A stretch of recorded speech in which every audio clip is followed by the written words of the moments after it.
We thank everyone from all around the world for being here present to provide your kind associations. And so we have Labohang Prabhu from South Africa, Pranjal Prabhu from Delhi, India, Smita Krishna Prabhu from Odisha. Thank you, Prabhu, for joining. Drona Prabhu from Hyderabad, Rahul Prabhu also, Amit Prabhu, Pranjal Prabhu, Luvesh Prabhu from Austria, Sami Prabhu from Finland. So thank you very much for joining, and we are very thankful here to have all of your association, because it's the essence of growing in Krishna consciousness to always be in the association of devotees and always try to be in the association of devotees as much as possible. So we hope that from next week more people can join, because 10 is too less, and we have about 500 plus people in our Vaishnava Sangha group, right? And we have 10 people joining. It's a very, very low amount, it's less than 10%. So we hope more people can join next week. And next week we'll have a better Istagoshti session, because other events will be properly held. So once again, thank you all for joining. And the first session of today will be the sadhana chart. Shakti is also Gaura Shakti Prabhu is also not here. We cannot hold the sloka recitation. We'll wait for him to join. And so the first session will be the sadhana chart. So Sami Prabhu, you can just project the sadhana chart report, and you can just share the winners of the sadhana chart. You can read out the first 10 and then mainly give preference to the first three. So yes, bro, over to you. Oh, Haribol, always Dina Krishna Prabhu. Very strong soldier. And where is he living, Prabhu? I think Russia, right? He is full time in Russia. For a full time devotee, Oh, we have to be reading 2 hours a day, Haribol, and chanting his rounds before Mangalarti is not easy. Trust me. I've Haribol. seen how the devotees now at Pondicherry temple are. Wait, before Mangalarti? For Mangalarti, he finishes rounds mostly. Wow. I always do like after. Hare Krishna He's Gaur Wow. just Shakti Prabhu Dandar Pranam Jai Shri Prabhupada. Prabhu is joined. Haribol, Haribol, Haribol. Hare Krishna Prabhu, Dhanur Pranam. Goes to Prabhupada. Hare Krishna, dear Prabhu, please accept my humble obeisances, O Gaurishla Prabhupada. So, Prabhu, can you host do you want to host the sloka learning session this week or next week? It would be better next week because I don't have Net any proper, Wi-Fi, yeah. yeah. Yeah, okay. How Next is week everything, it will Prabhu? be better. Yeah, next week, no Hmm? issue. How is your family? How are you? Everything okay? Oh, yes, I'm very good. My son also, very nice. And we try to just wait for the all internet connection and electricity, those things, But everything is okay now. Everything is okay. Yes, Prabhu. Yeah, hoping to have you soon, and in the Istagoshti as Yes, well. yes, it will be as usual, but it needs some time. Yeah. No, no This problem. is No that, problem. yeah. Please don't worry about how the Istagoshti will go or anything. Don't have that pressure. Don't worry.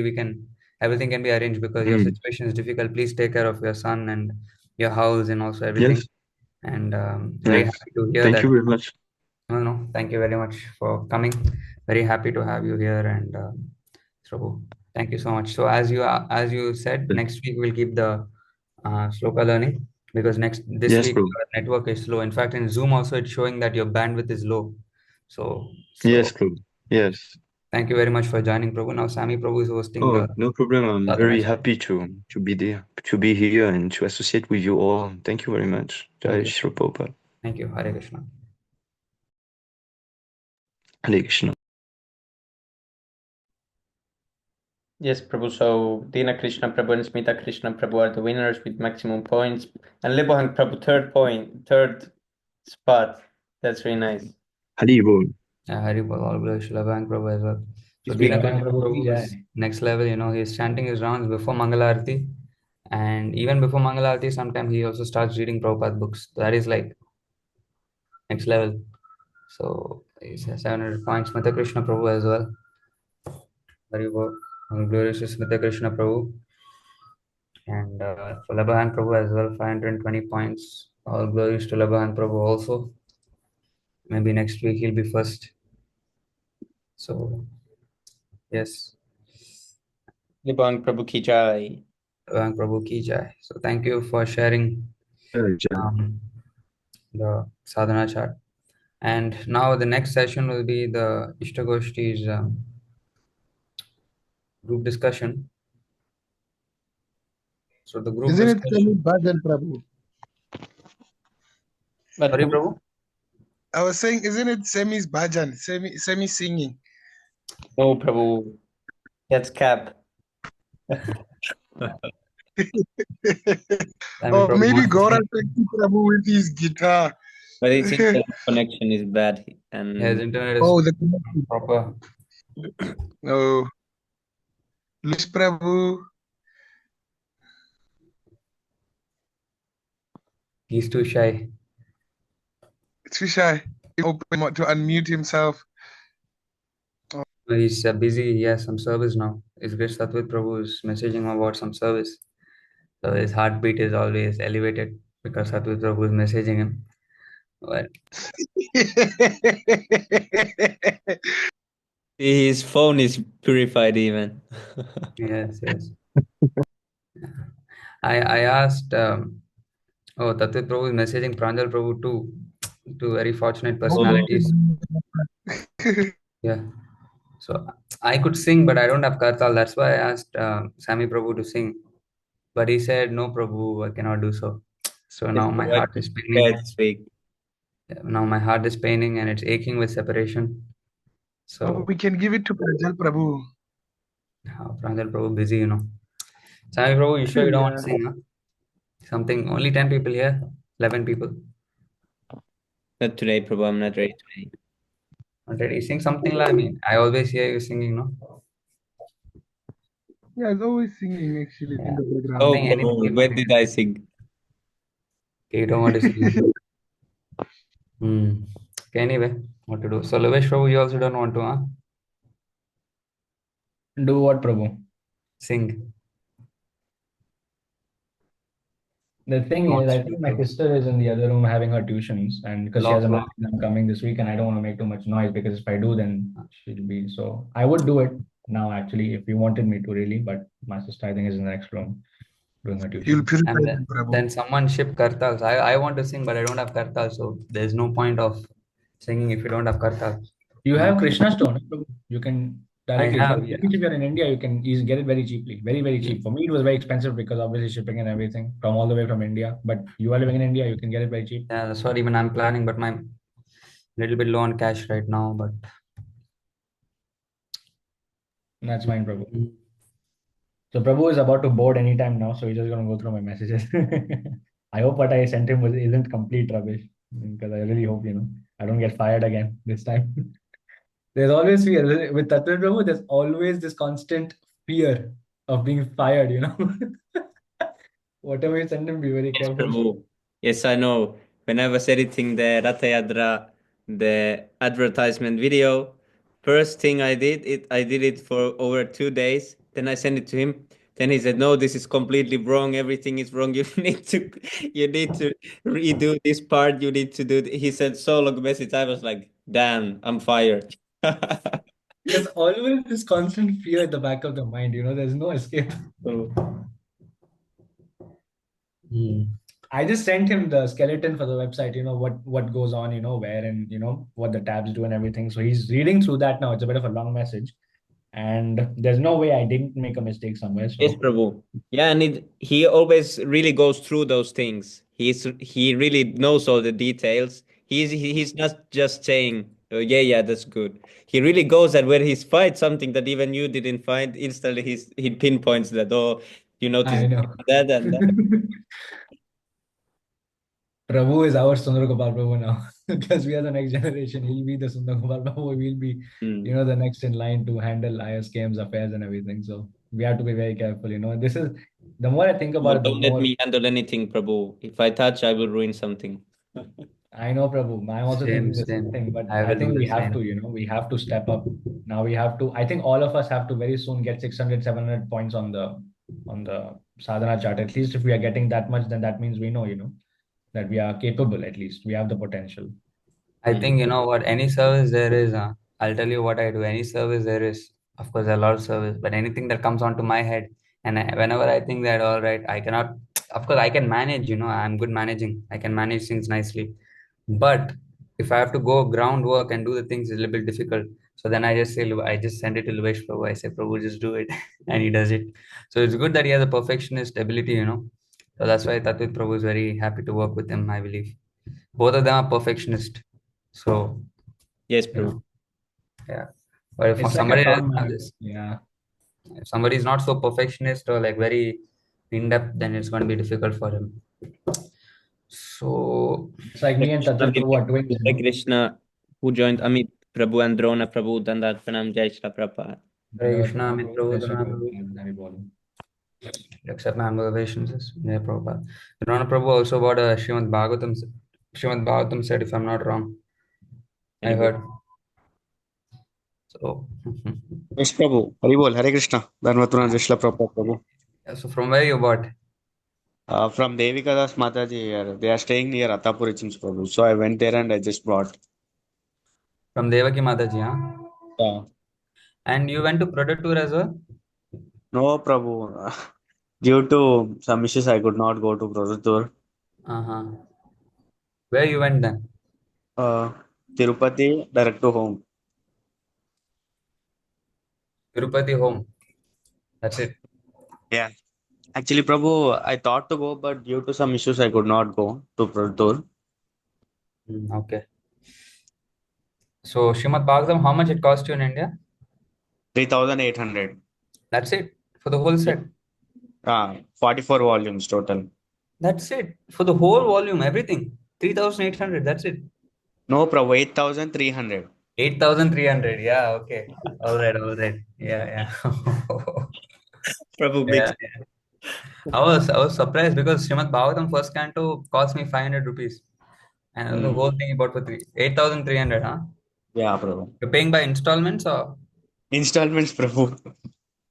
Actually, while taking, I paid 1,000 rupees.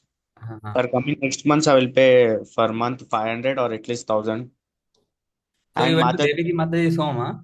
yes, Prabhu, and had some prasadam. Nice, nice. And Mataji is saying to take a Chaitanya Charitamrita, and I did not even reply till now because if I have to pay for Srimad Bhagavatam as well as for Chaitanya Yeah, Charitamrita. first you do Srimad Bhagavatam, Prabhu. Then you first pay for this, Yeah, Prabhu. and then you can see. It's not required, don't feel like pressured or forced. Okay.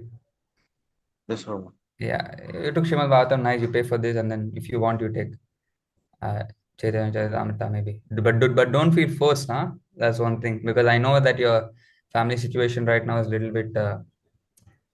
difficult. So that's the thing. How is your Hare mother? Krishna. How is Yeah, Prabhu? Hare Krishna. 8,000 rupee. How much in euro? I'll check, Prabhu. Should not be so much. 85, 85, How much? 85. 85, 87. 85 Prabhu. euros. 85. That's Yeah. it for the whole Bhagavatam. Oh, it's very cheap. Very Very cheap. In cheap, yes. Reunion Island, how the it's 200 and yeah 200 more euros to have Srimad Bhagavatam. Hmm. I Oh, got my The own in whole set. 200. Mine wow. like Mm. 50 euros.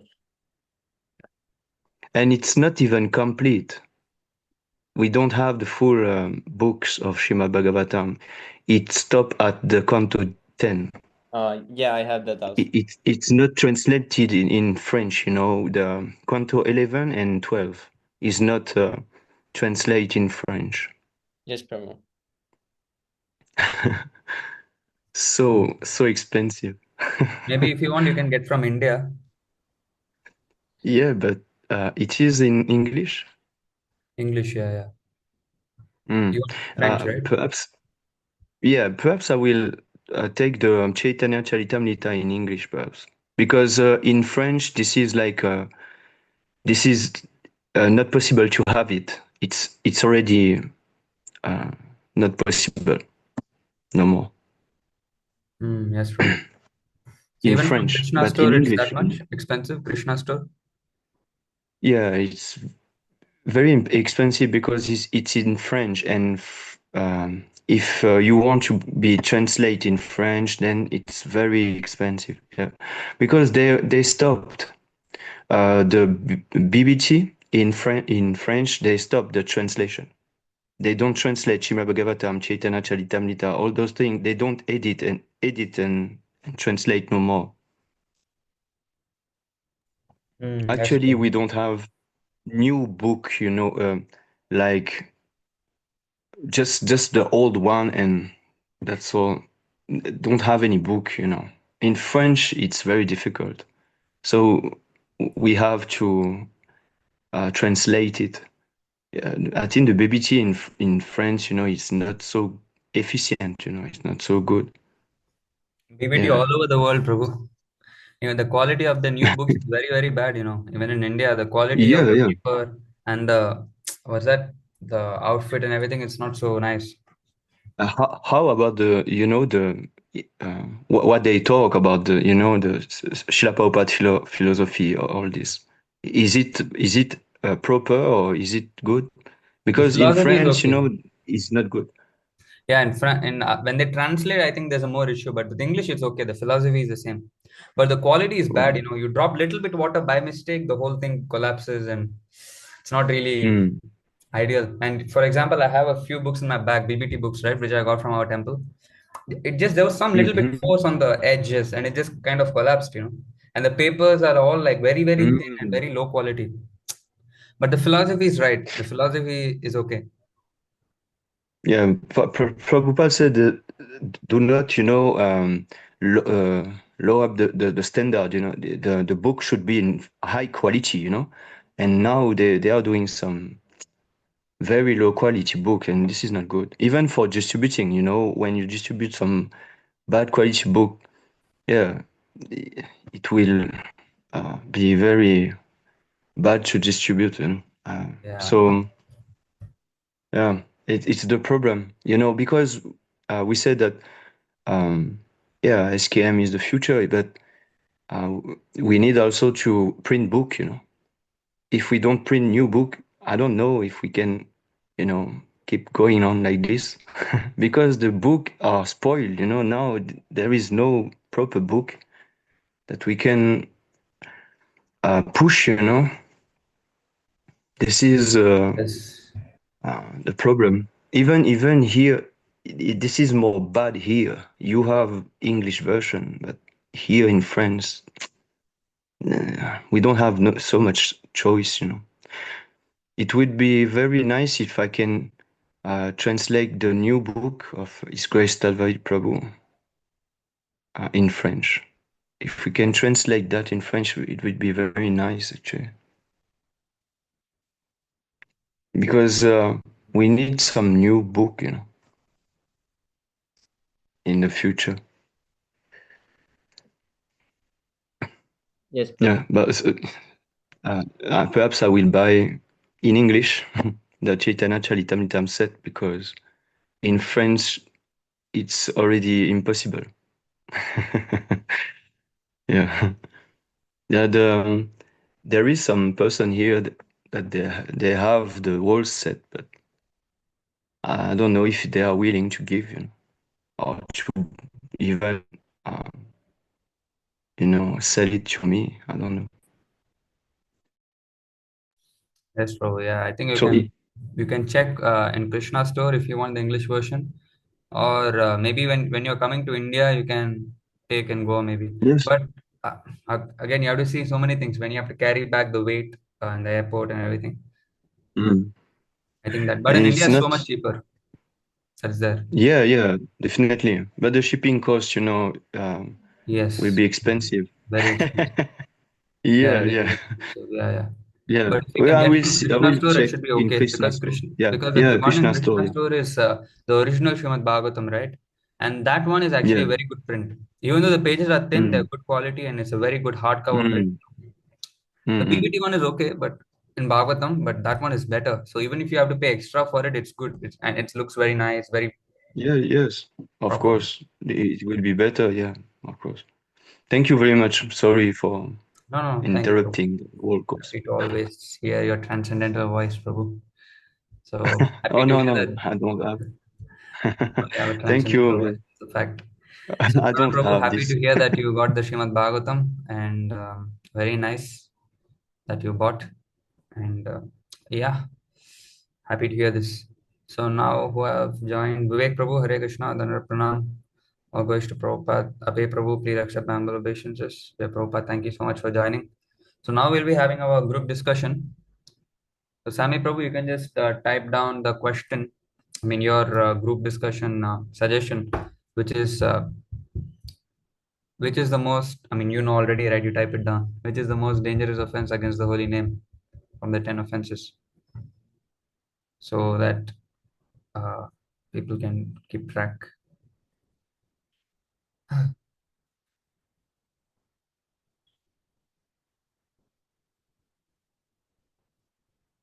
The most dangerous type of offense against the holy name.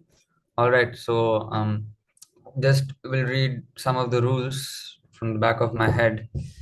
So first of all, the group discussion time is about 20 minutes. Okay. So Sami Prabhu, you can keep note of the time, rough note of the time, and about 3 to 4 minutes before the end, you just message that the time is almost over, and one person will do the conclusion. So we expect all the devotees to speak up. It's not necessary if your camera has to be on because of some Wi-Fi issue or whatever, but it's always good if you can have your camera on. That way we can have a much more personal kind of connection. And yeah, so please, all the devotees can speak up at their points. And whenever you speak, try to always quote from Srila Prabhupada's books. Or if you don't remember the quotes, you can basically either paraphrase or say Srila Prabhupada's own purports, what you heard in your own language, in your own method of delivery, speech. You can do that. But always try to quote from Srila Prabhupada's books, okay? And please participate, everybody participate. Whatever input you have, whatever you heard, you can share. There is no need of feeling shy or thinking that I don't know much or whatever. And again, the time limit is about 20 minutes. We expect all of us to participate here. And the last person, whoever wants to conclude, he has to conclude for at least 3 or 4 minutes on basically all the points told by the devotees in a very nice and precise manner. Basically, he has to summarize the whole group discussion. Okay. And so it doesn't have to be like just asking questions. You can even have a formal debate, or kind of a friendly debate with each other, and you can contract the points, or you can add on to the points. It does not have to be formal, so you don't have to raise your hand or speak in a very very gentlemanly manner. I mean, you can it's just like how we are friends, just like that, just like how friends speak with each other. That is important, but we must quote from Shastra. So does anybody have any doubts on this particular matter? Anyone? Any Prabhu, doubts? I have a small doubt. Yes. Actually, so in this, like, we have to like tell our own ideas, or after hearing from other devotees, we should like support them, or like I don't basically, I just don't know the debate thing. I just don't know this group discussion and how Yeah. it's. So group discussion is basically, see, Prabhu, just imagine we all are together physically. Okay. And the question comes up, which is the most dangerous type of offense against the holy name? Okay. Yeah. So whatever you've heard from Srila Prabhupada's books, you can share. Whether you want to add on to the points of other devotees, you can do that. Or maybe if you disagree, you can disagree also. It's all up to you. Okay. Okay. Means in a So humble manner, we have to tell. yeah, in a humble manner, you have to share your points. Whatever you heard from Srila Prabhupada's books. So the main important thing is whatever you heard from Prabhupada's books, you just share in your own words. And if you Yeah. find that one devotee has made a very good point, you can kind of elaborate on that point, or you can add on basically what you heard to give some more context on the point also. But if you think that some devotee has made a mistake and told something which is not right from what you heard from Prabhupada's books, you can try to tell them that no, this is not the right thing. Actually, Prabhupada said this instead of what you're speaking. Okay, it's just like a friendly Yes. discussion. You don't need to raise your hands or ask permission to speak. You have to just find the appropriate time gap in between and speak. Like, for example, if I finish my point, there'll be a 2 or 3 second delay, right?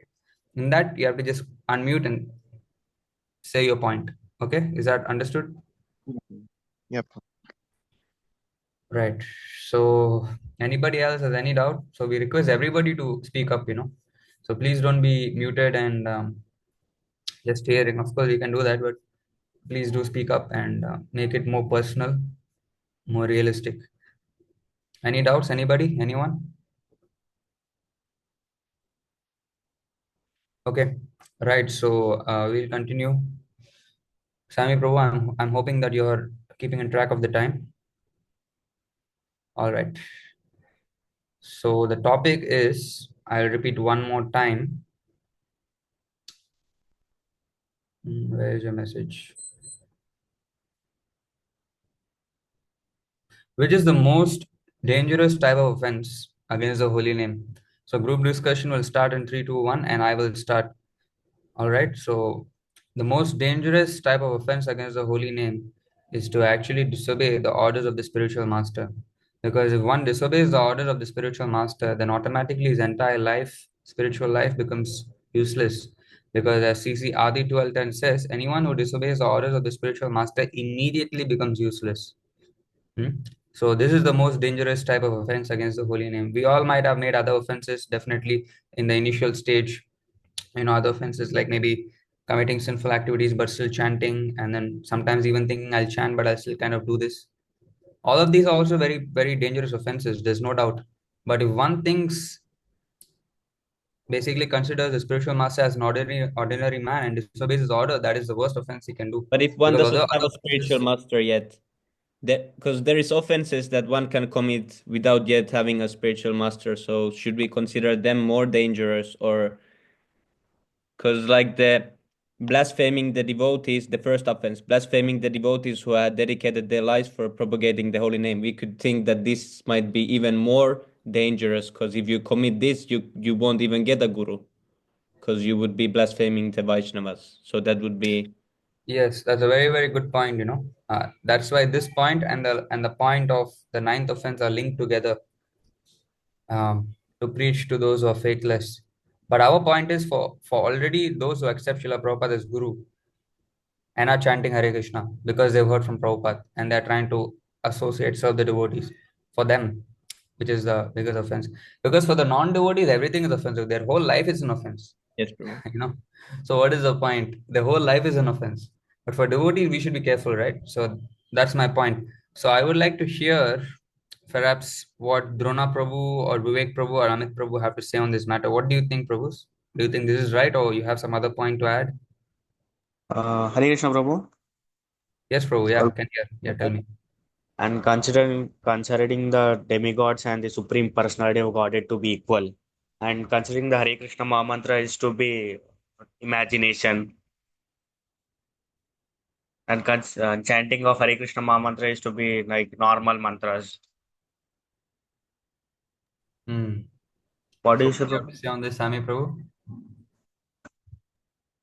So what is the reasoning why these are more dangerous than others?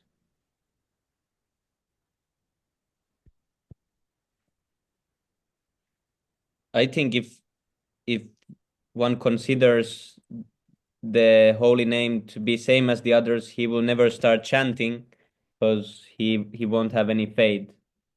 For him all the names are the same, so why would he chant? So yeah, this is true. It's also really dangerous offense. But I Yeah, still, but our question is, what is the most yes, dangerous? yeah. Most. Smita Krishna Prabhu, anything you want to add input? You got full points in the sadhana chart, so your reply should be the most transcendental. Hmm. So he's outside, no problem. Right. So Luvesh Prabhu, please, Panditji. So you have all asked what is the biggest Yes, of the 10 offense. offenses, which one is the most dangerous? It is interesting that you asked this particular question and not any other random question from a pool of millions of questions. So, according to this list of 10 offenses, in my opinion, perhaps the biggest offense is disobeying the orders of the spiritual master. Because when you blaspheme Vedic scriptures, that is again disobeying the order of the spiritual master. Because spiritual master says, don't blaspheme these devotees, don't blaspheme devotees, don't blaspheme devotees. So if you blaspheme devotees, you are disobeying his order. If you consider the names of demigods like Lord Shiva or Lord Brahma to be equal to or independent of the name of Lord Vishnu, you are disobeying his order, because Prabhupada says, don't equate them. Don't think that they're on the same level. Only Chaitanya Mahaprabhu is Mahaprabhu, for example. One Mahaprabhu, Ekale Ishvara Krishna Arasabhabhritya. Then to blaspheme the devotees, of course, that I've said already. If you blaspheme devotees, again, you're disobeying Prabhupada, because who authorized us to disobey devotees or blaspheme them even? And again, to consider the glories of chanting Hare Krishna to be an imagination. Prabhupada has instructed us in all his books that this chanting of Hare Krishna is not an imagination. So if you think like that, again, you're disobeying. So whatever you're doing, all the offenses that are here actually have their root in disobeying the order of the spiritual master. Yes. In fact, how this whole faction began, Okay. the ISKCON ISKCON, how did that all begin? The very first thing, in fact, the first order wasn't even the Ritvik order that was disobeyed. It was the order which Prabhupada gave before that. That now I have issued orders to all my disciples not to associate with any of my god brothers. As soon as they disobeyed that, everything else was spoiled. So, in my opinion, it is the disobeying of the orders of the spiritual master that is the most offensive. Most offensive. Because that covers everything. Yes, Prabhu. From your reasoning, understood that it is. Oh, yes, Lebahang Prabhu. Yes, please. I was just saying, I also agree it's blaspheming the master, the number one, because it's also stated in 434 again. And if you need to render this in understand like the Vedic knowledge, you see.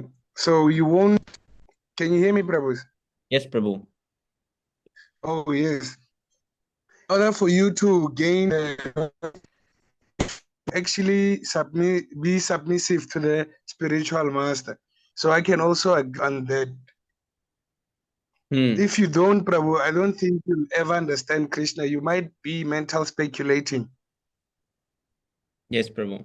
So now I understood that everyone agrees that, or everyone is at the same point that the disobeying the spiritual master is most dangerous because it leads to other offenses. Is it like this? Because it most easily leads to other offenses. Prabhu, can I add small point in this? Yes, Prabhu. Prabhu, I also agree on this, that disobeying the spiritual master is the most like most greatest offense, because what I have learned is that Prabhupada himself has told that there is no difference between the spiritual master and Lord Krishna. So if we are disobeying the spiritual master, then we are disobeying directly Krishna. So then what's the use of all this spiritual path and advancement if we are disobeying the person? If we're disobeying the Supreme Lord. Okay, so now everyone has said the third offense is the greatest. No, it's the most dangerous type of offense. So is there any others who have any differing opinion or any other offense? What would you say the difference between the first one and the third one? Oh, the spiritual master and the pure devotees. Oh. Because I think it talks about blaspheming, dedicate. Oh, yes, Prabhu. Smita Krishna Prabhu found it. He found the conversation. Yes, Lebang Prabhu, you can continue. Sorry for cutting you. No, I was asking if it's not the same, because the spiritual master was once a devotee too, right?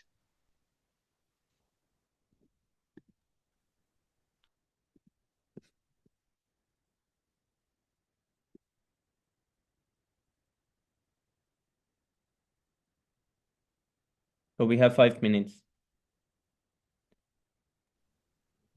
Right.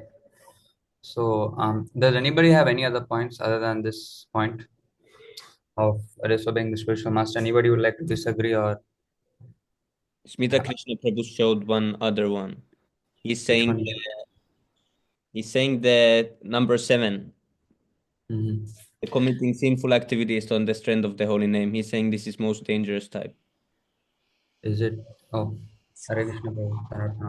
Jai Shri Hare Prabhupada. Krishna, Prahlad, Prabhu, please accept my humble obeisances. All glories to Srila Prabhupada. Hare Krishna, dear Prahlad Bhakta Prabhu, please accept my humble obeisances. All glories to Srila Prabhupada. Hare Krishna, Dhanavad Pranam, Malushi Prabhupada, all glories to all of you. Vibhol, how are you doing? I'm Hare good. Krishna Prabhu, please accept my motivations. All good Krishna Prabhupada. Krishna Prahlad Prabhu, please accept my humble obeisances. Jai Shri Prabhupada. Prabhu, how are you doing? I'm okay, I just got some throat infection. You're Nice. good? Yes, Prabhu, very nice, Prabhu. Thank you for joining. Yes, thank you so much for Thank joining. you very much. Very well. Just now we got Tattva Prabhu, Mahaprabhu coming to our temple. I just took them to the airport. Wow. Yeah, I just dropped Must them have at the been airport, I very just came blissful. back. Must have been Huh? very blissful, Prabhu. Yeah. Yes. After a long time. And we had Chaitanya Leela Prabhu last week. I thought he will be here this week also. That's why I did not bring him to our Istagoshti last week. But it was very short trip. So he left. Though so many devotees are very busy actually. Even some of our devotees are trying to talk to me, but I was very busy these days, so I could not talk to them. Sorry for all the devotees. Yeah. So what's going on?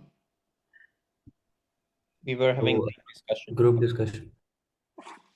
Oh, sorry, group discussion. That's right. Yeah, carry on, continue. Hare Krishna, Madhav Prabhu, Hare Krishna, Zero Prabhu, Dandat Pranam, Jai Shri Prabhupada. So, Smita Krishna Prabhu is saying that, yeah, What is the topic? the topic is what is the most dangerous offense against the holy name out of the 10 Okay. offenses? So, Smita Krishna Prabhu, he has a different point. So, since he's outside, that is why he cannot speak, but nevertheless, he wrote down. He's saying that, okay, you chant Hare Krishna and then you commit sinful activities thinking that it will vanquish the result of sinful activity. That is the most dangerous. But the point is that the root cause of this is also disobedience to Srila Prabhupada, right? So that is the same point given by Lovesh Prabhu. And all the other offenses are actually coming because you're disobeying the orders of Srila Prabhupada. Like if you offend the devotee, Srila Prabhupada has given so many instructions on being careful and not offending the devotees. And then about committing sinful activity and chanting, Srila Prabhupada has warned. So actually all of this happens due to the root cause of disobedience to Srila Prabhupada. So this is also disobedience to Srila Prabhupada. So this is the main thing. That's what Lovesh Prabhu has told. If you have any other points, you please share as well, Smita Krishna Prabhu. So now that the time is over, nearly, we have about 3 or 4 minutes left. So anybody who would like to conclude can conclude. Anybody who has not spoken or anybody who wants to speak or any other new person, anyone?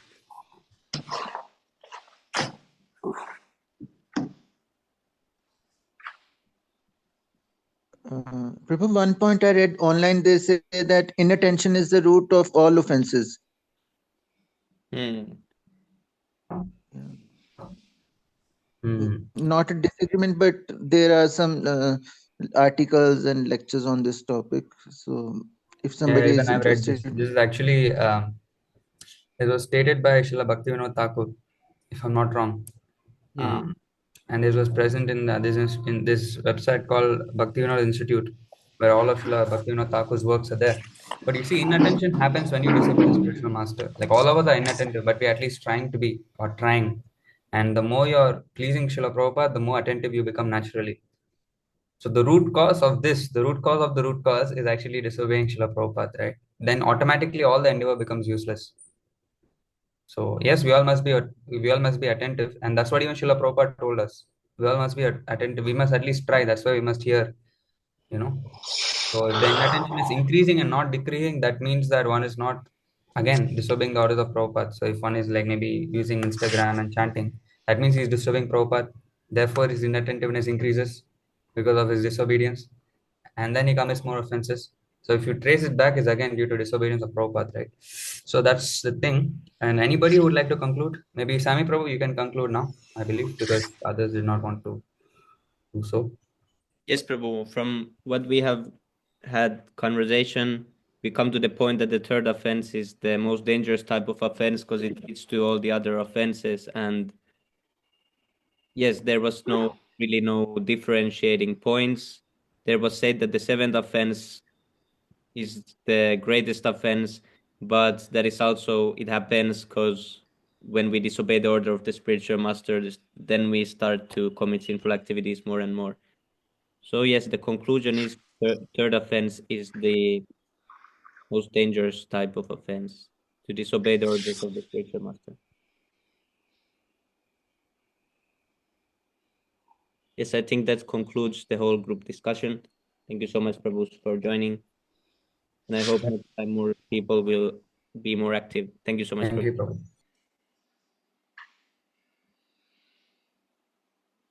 Okay, so that's the group discussion. So, so Prabhu, would This you was a like? very nice group discussion. I really liked how everyone, gave very valid points for answering the questions. So yeah, once again, I'd like to personally thank all of you also from my side for participating. And whoever hasn't participated or wasn't able to participate, please try, because that's how you'll practice. Even if you don't know much, no problem. Try your best, because this is how you learn. Okay? Hare Krishna. So Prahlad Prabhu, would you like to share a few words on this, Prabhu? Where we correct in our understanding, or something would you like to add, Prabhu? Can I just turn it down? Sure. Maybe you can read the purport. I mean, it's very interesting what Louis Prabhu shared. I'm trying to read the whole purport. Maybe someone can share and read this. 3:15:35. I can read, Prabhu. Yeah.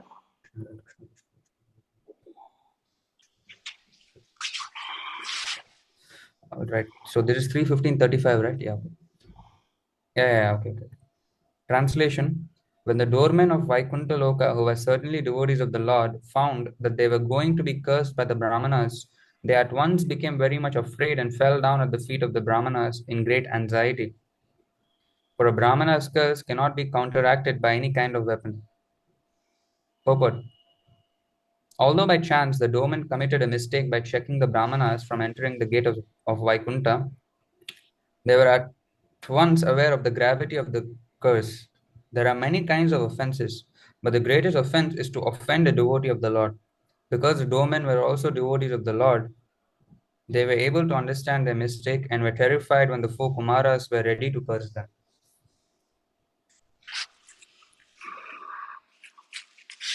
Yeah. So it's very important not to offend the devotees. See, devotees means, technically pure devotees. So, yeah, of course, even the messengers of pure devotees are also very powerful, no doubt about that. Because since they are broadcasting the message of the pure devotees and offending the agents of Srila Prabhupada and authorities of those who are working in the mission of the spiritual master or acharyas, they are also considered to be cannot be offended, these people also. So anyway, which is more important, that's even though we can, I feel like, I mean, we cannot just say offending spiritual master, but any devotees, especially any pure devotees, cannot be offending them. In this case, Prabhupada clearly mentioned the greatest offense. I think that answers everything. So even though the spiritual master also a devotee of the Lord, right? So in that case, that is included in first offense. That's why it is considered to be the first, because you cannot think that I cannot just offend my spiritual master. You cannot offend any devotees. That's the thing. So we should be very, very careful about dealing with the devotees, especially when we are dealing with other sampradaya devotees and those are unknown devotees. And then in the name of the love for your spiritual master, we tend to disobey them. So we cannot do that, you know. So some people have a fanatic devotion for their spiritual master, and hence they think that others are not very powerful. Or in other word, only my guru is pure devotee, and nobody can be pure devotee in the world. So these kind of arguments, this is very dangerous. Am I audible? Yes, Prabhu. Yes, Prabhu, you're audible. Audio is stuck, but you're audible. But your webcam is stuck, Prabhu. My Yeah, webcam is stuck. now okay, now it's fine. It was stuck for 5 seconds. Is it clear now? Yes, Prabhu. Yes, now okay. As I'll try to connect from different network. Prabhu, where are you right now, Prabhu? Are you at your house or? No, I'm in the temple, the guest room. Okay. Yes.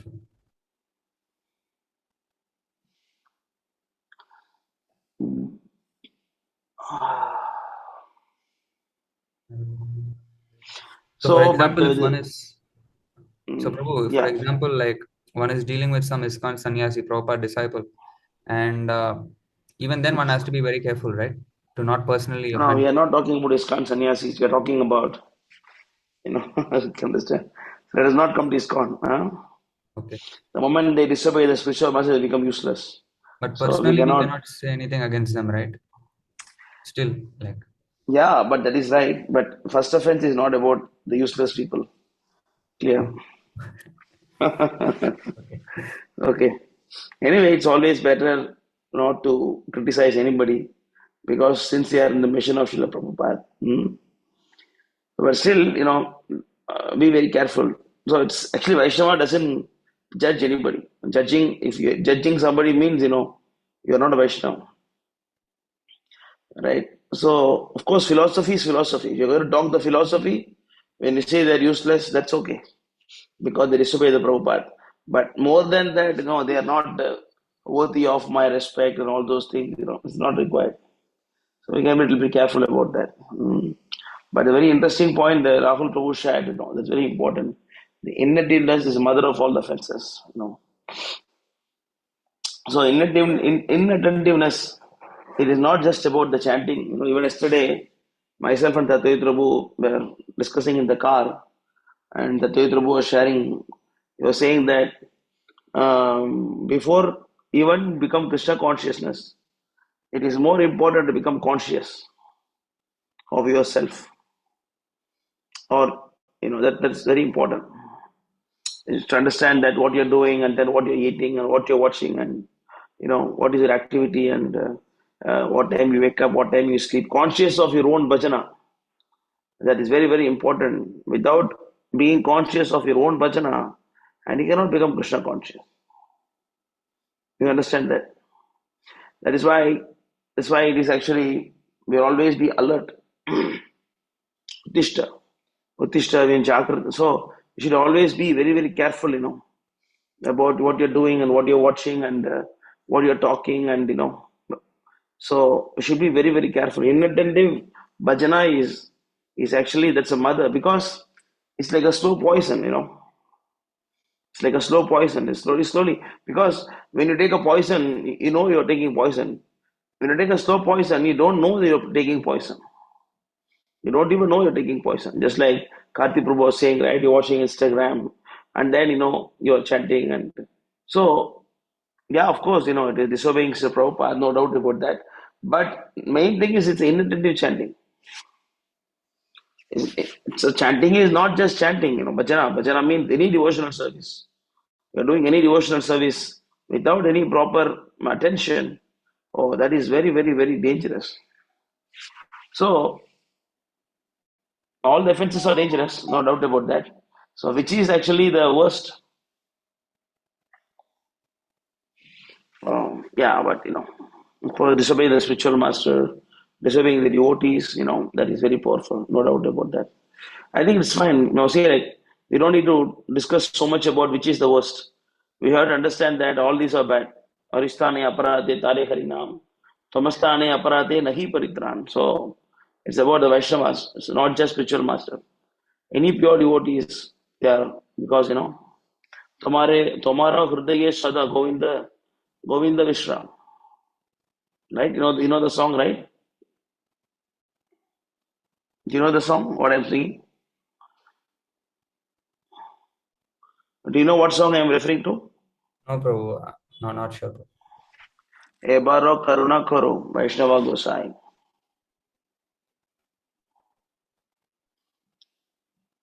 E-I-A Baro.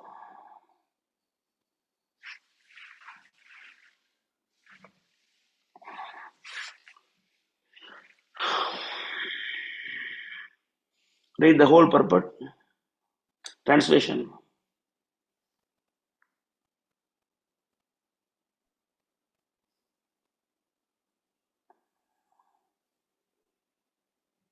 Who want Yes, to read? I will read. Translation. O Vaishnava Goswami, please be merciful to me now. There is no one except you who can purify the fallen souls. Where does anyone find such a merciful personality by whose mere audience all sins go far away? After bathing in the waters of the sacred Ganges many times, one becomes purified, but just by the sight of you, the fallen souls are purified. This is your great power. The holy name delivers one who has committed an offense to Lord Hari. But if one commits an offense to you, there is no means of deliverance.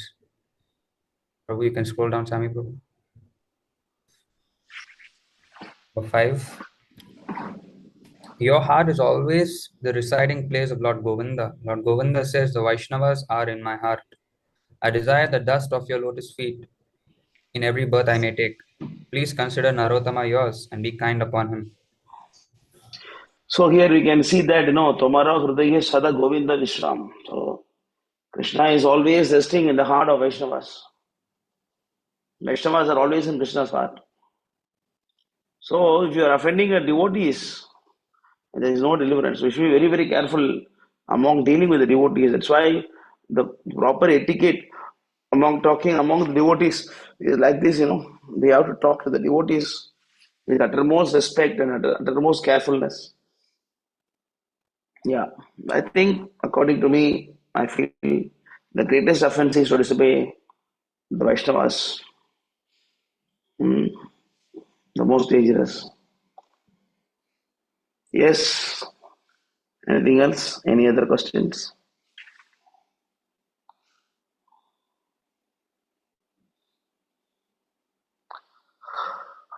So we have Sami Prabhu, Gaura Shakti Prabhu, Abhay Prabhu, Amit Joshi Prabhu. Oh, Drona Prabhu is here. Oh, Madhav Prabhu is here. Karti Prabhu, Luvish Prabhu, Pranjal Prabhu, Rahul Prabhu, Smita Krishna Prabhu. So Srikant Prabhu is here. Haribol. After a long time. Vivek Prabhu is here. So Zero is here. Hare Krishna Srikant Prabhu. He's accepted my humble obeisance. Oh, Prabhupada. Haribol. Hare Krishna. Pranam Jai Prabhupada. How are you, Prabhu?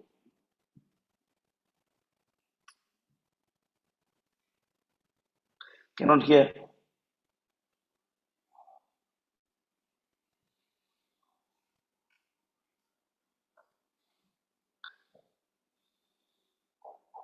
Others can hear him. I cannot hear. No, Prabhu, I We also cannot hear him, Prabhu. No. He's muted now. Yeah, now I'm Yes, Prabhu. Can you hear now? Yeah, I Prabhu. can. Yeah. Yes, Prabhu. Hare Krishna. Yes, Prabhu. By the mercy of Prabhupada, all good, Prabhu. How was your trip, Prabhu? Yeah, the trip was nice.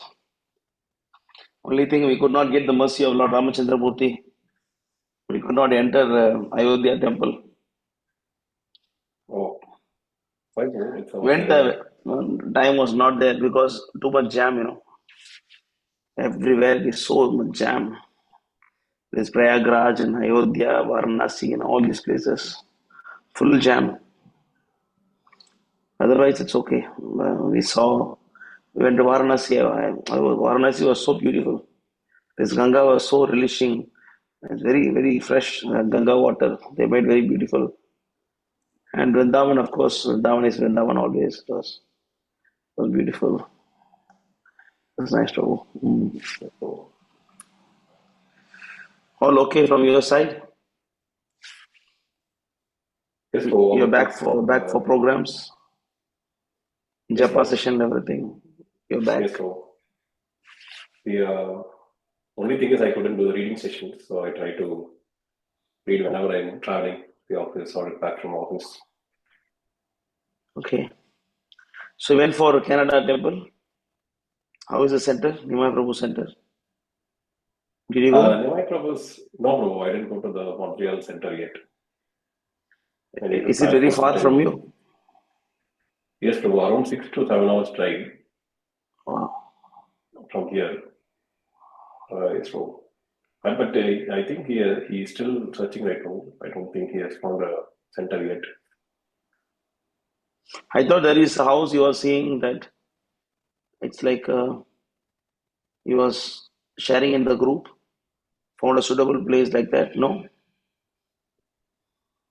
He's got one place, but I think it's just temporary. He's just trying to accommodate for a temporary situation. Hmm. Okay. Fine. Okay, Prabhu. And I try to distribute books in Facebook Marketplace. It is working well, Prabhu. I try to list the Bhagavad Gita books in Facebook Marketplace, and then people are reaching out to the Which marketplace. which market? Facebook Marketplace. Facebook Marketplace. Okay. So mostly Indians are trying to contact, and then mostly they are students and in 20s to 30s. So they contact in the Facebook Marketplace. So how do you distribute the books? I try to just get the message and then go to their place in my car and then give them the book, and then any small books that they have that they might want to have. Hmm.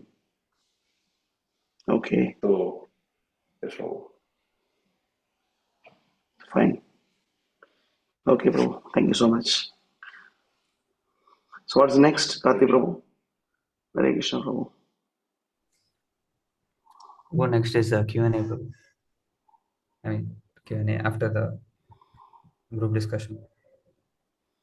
Sadhana chapter finished now. Yeah, done. Sloka recitation.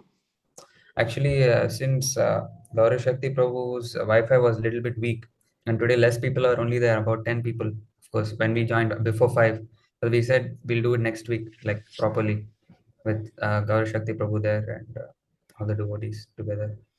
Gauri Prabhu is here now or not? Yeah, but his Wi-Fi is very, very weak. Like he said, Oh. he has a very unstable Wi-Fi, and he will get it done. So the Okay. Good. Okay then.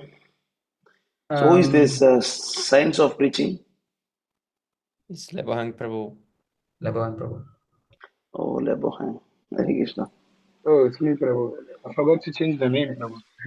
Hare Krishna, Prabhu. Hare Krishna. So anybody want to share something?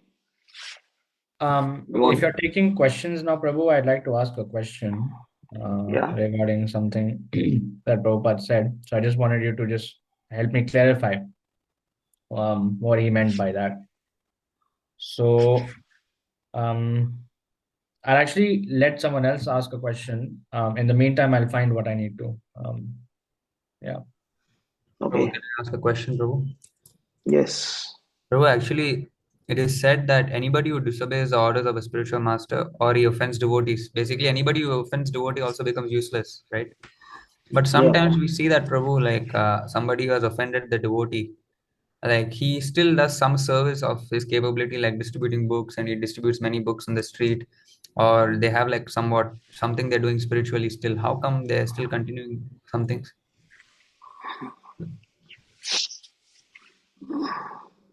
Like this was I was like surprised. I was like, how come? Because useless means I thought like just eating, sleeping like Gaudiya Mat. So sometimes we see like, and even for example, even in ISKCON, like they're brahmacharis, yeah, of course, they're very offensive. I also have experience with them, but still they have something to, they sell a lot of Srimad Bhagavatam and something like that, right? So how come they can do this if they're useless? No, the point is like about enthusiasm for devotional service. That's the most important thing. Like there are two kind of Prabhupada also says about that. There are few devotees. They are enjoying the facilities of devotional services. Right? You heard about it?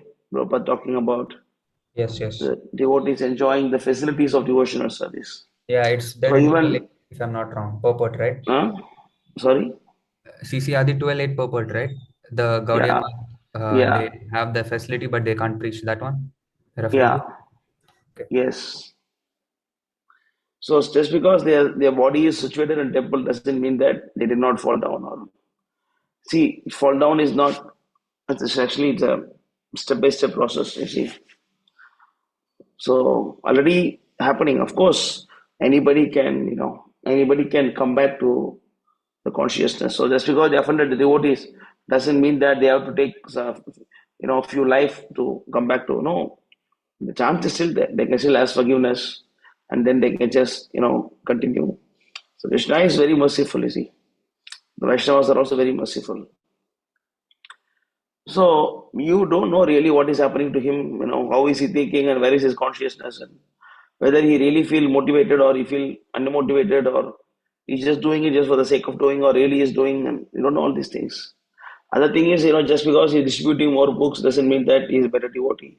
Someone who tries to distribute, he cannot distribute, doesn't mean that he's not a good devotee.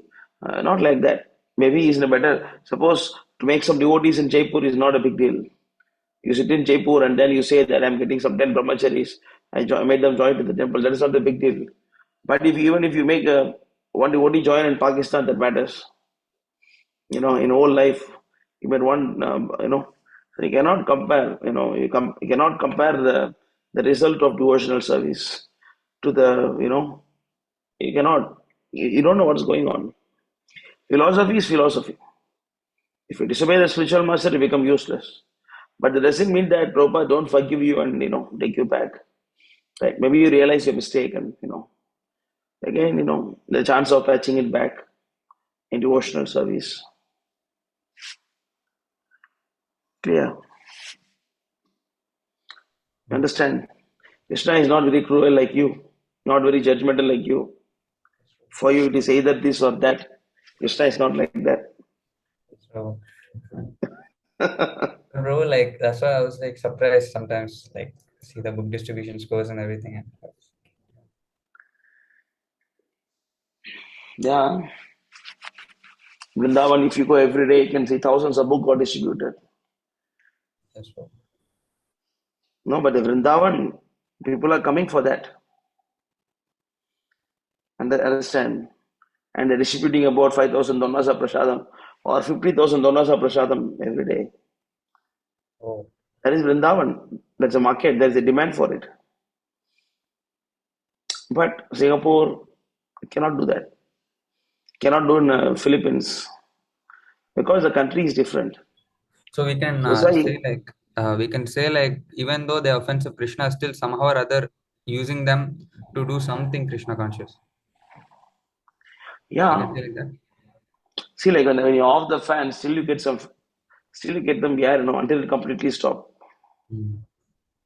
So already they stop, but still rotating. The fan is going on. So it completely off, then then become useless. Clear? Yes, Prabhu. Yes, Prabhu.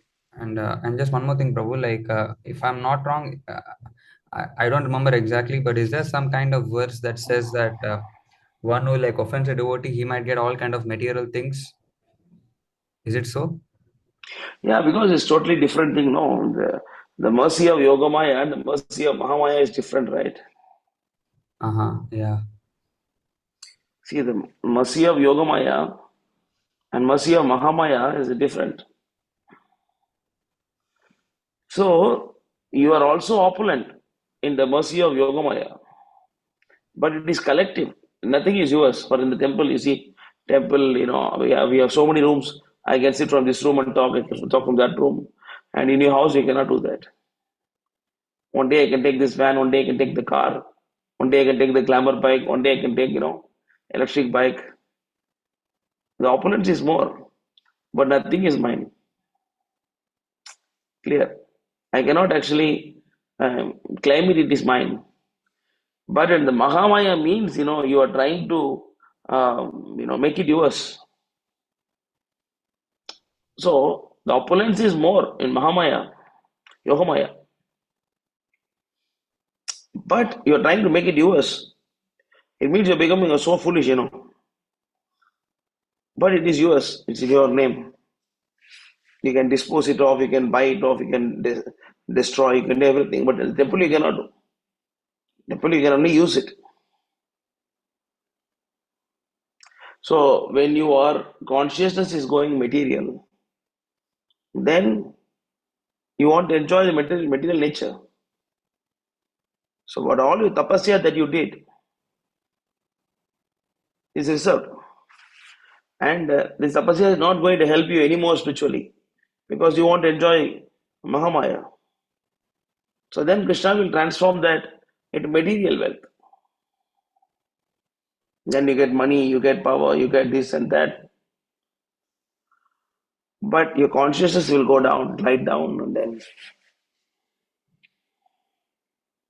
as a Hiranyakashipu, because he was doing a lot of tapasya, he got so much material opulences.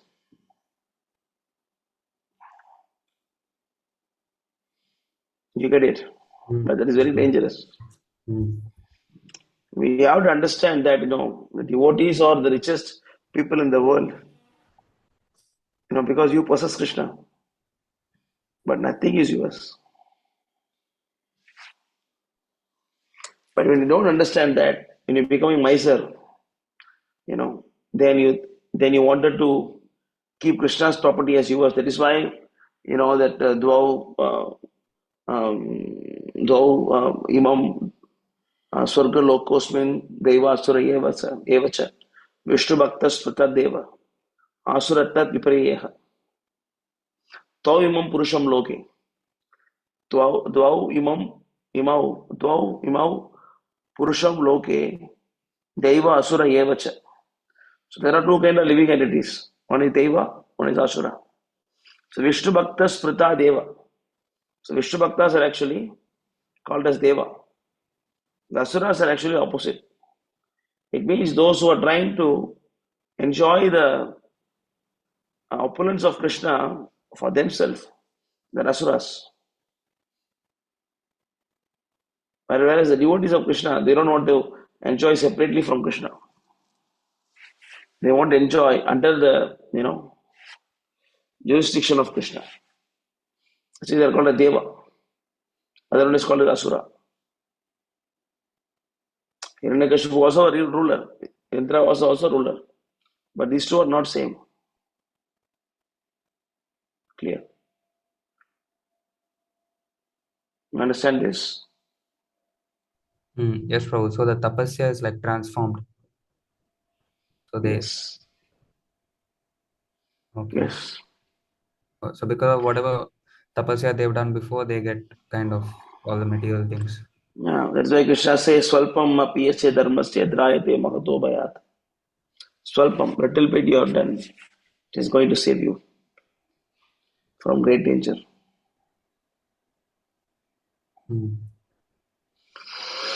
Is it clear? Yes, Prabhu. Thank you, Prabhu. Prabhu, I have found my thing. Hare Krishna, Prabhu. Oh. I'll ask first and then Labang Prabhu can ask his question. So I'll share my screen if it's possible. May I continue, Prabhu? Yeah, please. Okay. So I just wanted to make sure I get the context correct. I don't want to misinterpret anything. So it would be nice if you could provide some, kindly provide some context for us on this matter. So in one of Prabhupada's letters, Prabhupada states the following: please accept my humble obeisance, my blessings. I am in due receipt of your letter dated October 1st, 1968, and some of the important points that you have tried to discuss, I am replying as follows. The first thing is that in the meeting of Dr. Spock, you should eat there, but you simply eat vegetarian dishes like fruits, nuts, boiled potato, biscuit, milk, etc., and remembering Krishna. As you will pay for the dinner, for the food, and you can offer them to Krishna within your mind and then eat them as Krishna prasadam. Any food stuff, when it is paid for, it becomes purified. There is a verse in Vedic literature,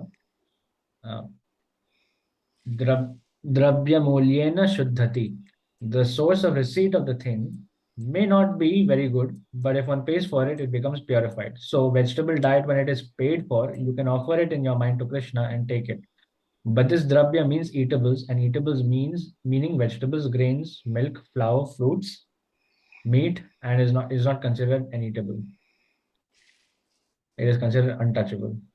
So, Prabhu, if you could explain the context of this, it would be very nice. This is emergency, It is by emergency conditions. You cannot make it as a habit. Suppose if you're traveling somewhere and like even last time when we all went to Vrindavan Yatra with all the boys, there happened to be a situation that we had to eat in a restaurant in Mathura. Because I personally, if you ask me, I will not eat. But I can't enforce my um, strictness on others. So in that case, it's all of them young boys, and so we just went to a restaurant in Mathura, and then of course the onion, garlic, everything was there. But just I told them to be very careful. In fact, there also I spoke about it. I spoke about it. I said that since there is no option, we're taking prasadam here. Just take it what is basic for you. Don't enjoy the food. Whatever is basic required to keep the body and soul together, you just take it. And if you're going to enjoy the food that is given there, wow, Prabhu, it is fantastic. That means you're rascal number one. You cannot appreciate the boga. You have to be condemning yourself. What kind of rascal I have to eat something which is not prasadam. So you should not feel like, oh, this is very nice. Just eat something just for the sake of eating and then pay for it. This is actually in extreme cases. But as far as me, if you ask me my opinion, I would say that don't do this. Don't do this. And first of all, the Prabhupada also says in another place. In this case, it's coming from a clean source. Another place, Prabhupada says this kind of paying thing, this must be coming from a clean source. So how you know it is a clean source? A clean source means vegetarian, something like that. Should have a proper consciousness. So if he's going to be a smoking man, drinking man, just because you pay for it, yeah, but that if you one time you do, two time you do, that's okay because you're also doing a devotional services. You're chanting Hare Krishna mantra, and then so in that case it can nullify that. But if it is going to be a habit, you show this verse, show this letter by Prabhupada, and then see Prabhupada says, okay, let me pay for it and I can eat. So if you keep on doing this, that is sense enjoyment. How can a devotee be a sense enjoyer? The whole idea is actually should be honoring prasadam just to keep your body and soul together. If you remember the other context, about making tulsi tea, right? The conversation between Prabhupada and Govinda Dasi. Yes, So Prabhupada clearly say that anything that you are taking to enjoy your senses is considered intoxication. Repeatedly you do this. Oh, this is very nice, I like this. So it's okay in the initial level. It's okay to enjoy the prasadam in the temple repeatedly, but it's not good for for ongoing journey in Krishna consciousness. Clear? yes, So Prabhu. this is you have to understand. This is an highly emergency case, and it means that it can be some diabetic patient or someone who is having some gastric problem, and they cannot live without the food, and those who have ulcer. So this kind of people, they cannot avoid it. So for them, this facility is there. As far as young boys like you concerned, and there is no emergency for at least 2-3 days, right? 2-3 days, even if you are traveling at the train from here to Delhi, which is about some 2 days journey, and still you can go for fruits. It's fine. It's going to be like RT case, staying in the hostel, and so he has no other option. So in that case, yeah, I'd say that okay, buy some biscuit and then you buy some bread, eat whatever possible. So that is for his case, his concern. But actually not for when you have option, you cannot do that. Yes, Prabhu. Yeah. Yes, Prabhu. So this actually leads me to another sub question actually based on this eating topic only. So I'll just ask this and then we can go on. I just Okay. want to know in what way eating fish is more abominable, because Prabhupada says that eating fish means we're eating all kinds of flesh at once. So I just want to know exactly why that is, because I've heard always that eating cow flesh is most abominable, which of course it is, but for some reason eating fish is even more abominable than the most abominable. So I just wanted to know exactly why, or rather how eating fish means eating all kinds of flesh. Is it that all kinds of things that you find in other flesh are present in the flesh of the fish? Is it like that? You can read. Fish, Read yes. this. Prabhupada, fish, yes. Fish is abominable according to Manu Samhita. Matsada sarva masada. Tasmat matsa vivarjayet. Therefore, even you can eat the flesh of cow, but don't eat fish. That is a stricture in the Manu Samhita. Because if you are eating dog's flesh, then you are sinful in the matter of dog's flesh only. But if you are eating fish, then you become sinful of eating all kinds of flesh. Matsada sarva masada. These are the strictures. Of course, we have nothing to do with these dog eaters or flesh eaters or fish eaters or cow eaters. Laughter. We are concerned with Krishna Prasadam. We are interested in eating Krishna Prasad. If Krishna says that, give me dog or give me cow flesh, then we shall give any, but not before that. So we have no quarrel with these fish eaters or cow eaters. We are concerned. Krishna says, Patram Pushpam Phalam Toyam Yome Bhaktya Prayachati. Yeah, so Prabhupada continues like this going on. But he basically continues by saying that, if you eat fish, then it's the same as eating all kinds of flesh. Whereas in the matter of eating only cow flesh, for example, you're only sinful in the matter of eating cow flesh. Yeah, you see what Prabhupada is saying. So the answer is there. Prabhupada says. There Prabhupada says. Matsata sarva mamsata. So basically, in the body of a fish, what is found in all other fleshes is present in the flesh of the fish. That's why, is it? No, this Like verse that. doesn't say that this way. Prabhupada say that, by eating fish is considered to be eating everything. But yeah, So I I wanted mean, to I ask don't how know. though. Like I how, don't what know way? why. I don't know Oh, okay. why. But I can give my speculation. Oh, I okay. can give my speculation. But I really don't know why is it so. Okay. Maybe because this is actually the lowest of everything. Because like if you commit some sinful activities and then you glide down as a fish, it means how much sinful reactions that fish should have. Yes, Prabhu.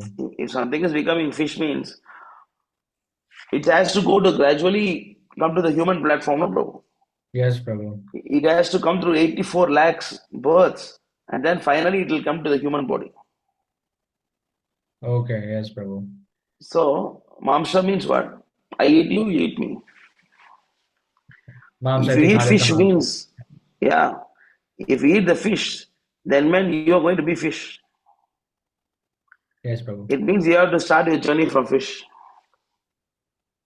I can speculate this way, Yes, Prabhu.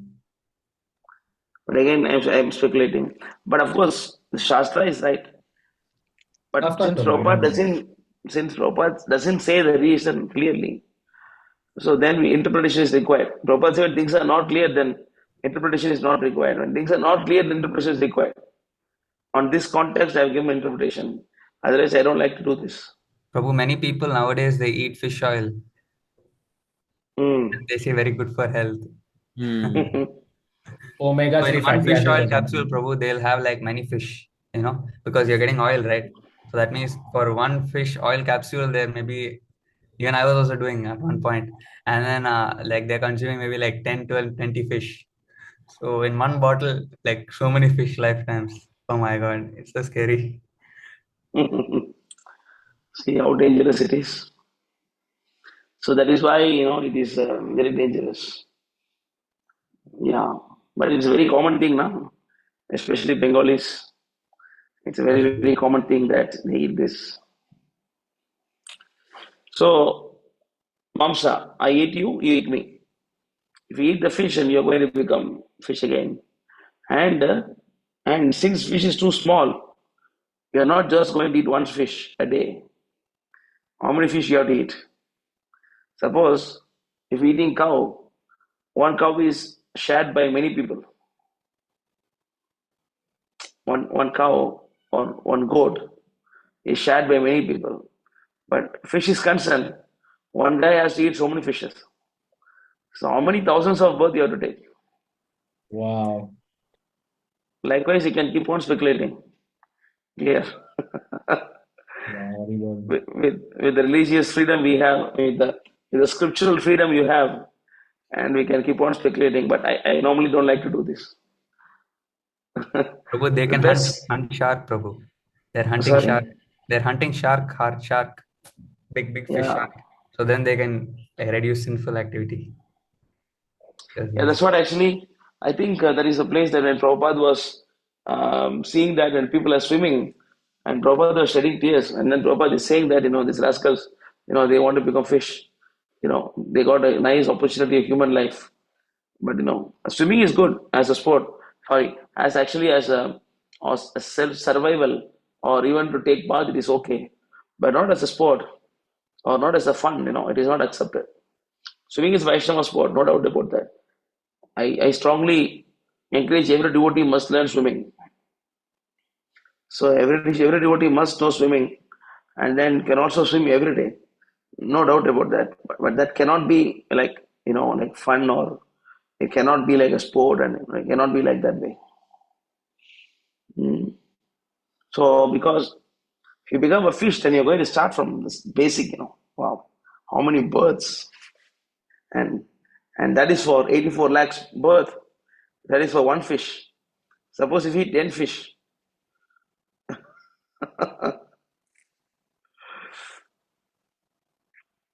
People will very say, hunt for the dangerous. Timingal, hunt for the Huh? Timingal fish, and then you get one big fish and everybody. See, the whole idea of meat eating is this. They are trying to discourage you eating, meat. That's why even the Quran, it says that you kill one camel and all of you share. Kill one camel and all of you share. Because nothing is available there in the desert. So in that case, for survival purpose, if one camel is killed, then how many people can eat? So that's the reason it is given. There is also a story of Jesus. He was brought some fish and he spread it to thousands of people. They tell this miracle. He was brought some fish and bread, so like 2 fishes and 5 breads or something. And then he made a Yeah. miracle, distributed it to thousands. We don't know, Prabhu. We don't know this. What Yes, Jesus thing is concerned, the whole thing is a political agenda. yes, Prabhu. Actually, It's all. I can actually give some details about that. I actually touch this point many times when I speak to my Christian colleagues, whenever I meet them. So actually, in the Bible, when Jesus was giving them the fish, right? What Jesus did was he didn't actually kill the fish. People miss this point. He didn't kill the fish. He took a basket, empty basket, placed it on top of his head, and all the fish manifested in it. The bodies of fish manifested in it, but he didn't have to kill fish. Bodies of fish manifested. He didn't have to kill anything, and then he just gave. So if they can do the same thing, yes, we have no problem. But they can't do it without killing. So that's why they have to refrain. So Jesus can do anything. How the fish came to this basket? He put it up above his head, asking, to fill it with the bodies of fish.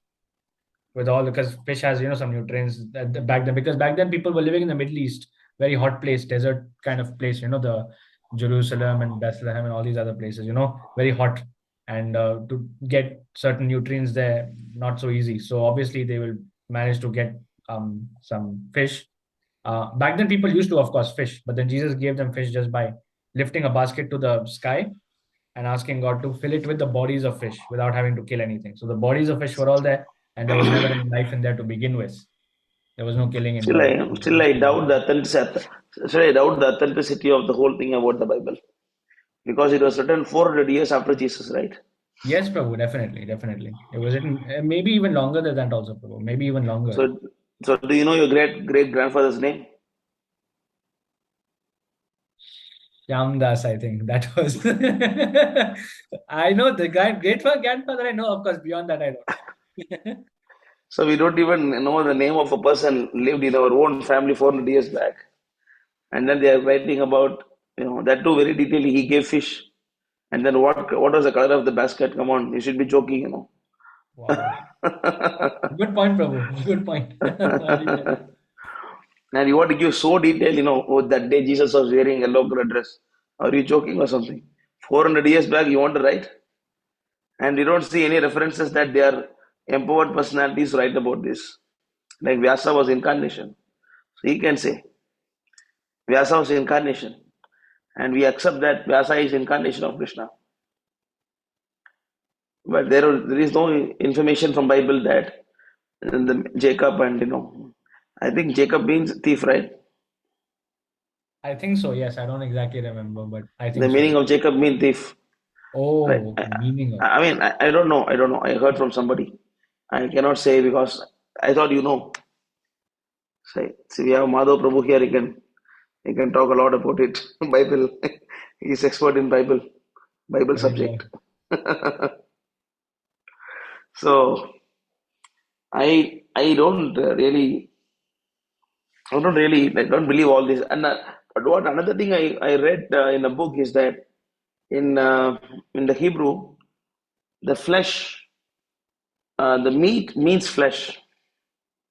See, the original text, the word meat is translated as flesh. In English, the meat doesn't mean non-veg. The meat means food. That's a proper English. Yes, Am I Prabhu. correct?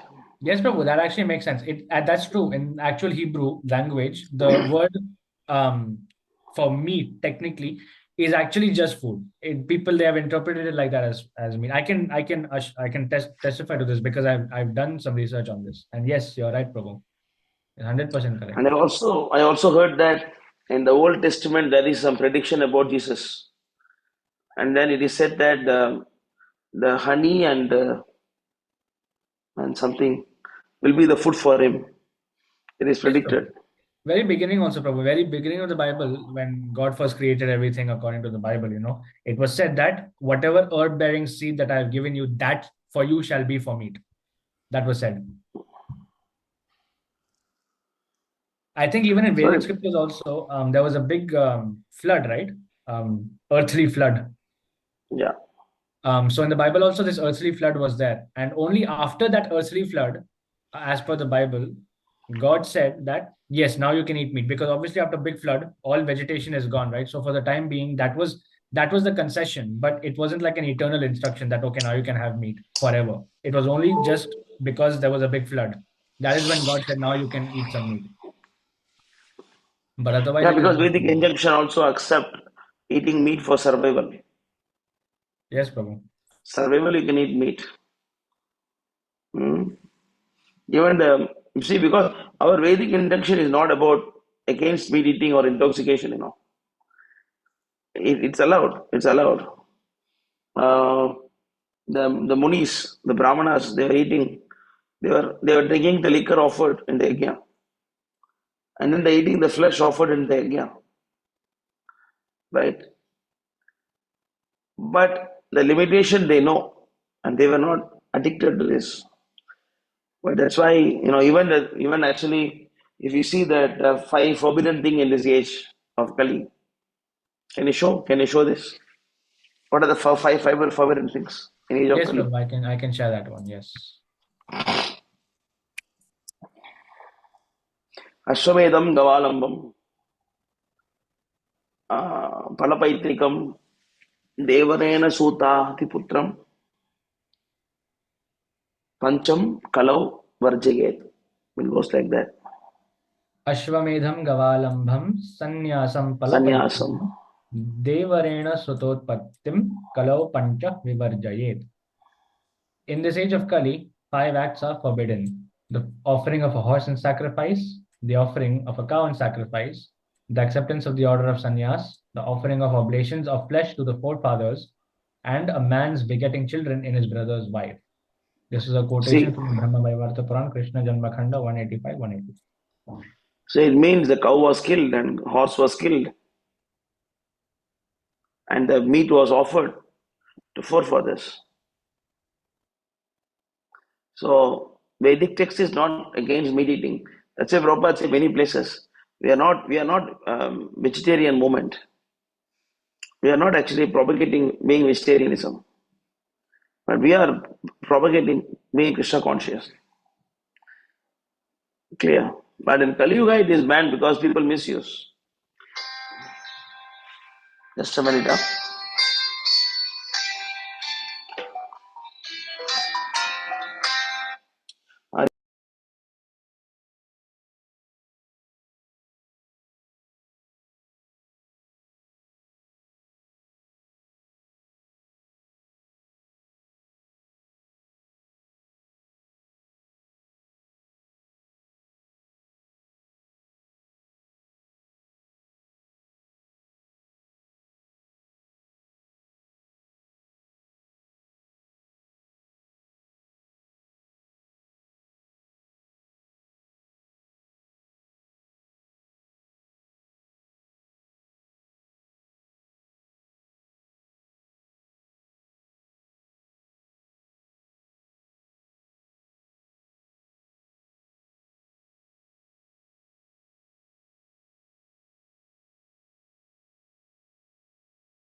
Sorry for that. I may get a call back again. Anyway, looks like I put them in Pondicherry airport. Flight got cancelled for Mahaprabhu and Tattva. What will happen? They arranged, but Oh, they are trying to make some arrangement. They have to go to Chennai by taxi, and from Chennai they are putting them in the flight to Singapore. They are doing something. oh, Hari Bol. I don't know. Anyway, so we are not against all this. But in Kali Yuga it is banned. But just imagine the last thing is allowed in Kali Yuga: begetting children, a brother's wife. The whole world will be full of intoxication, full of illicit sex. Yes. They will quote this and then raping all the brother's wife.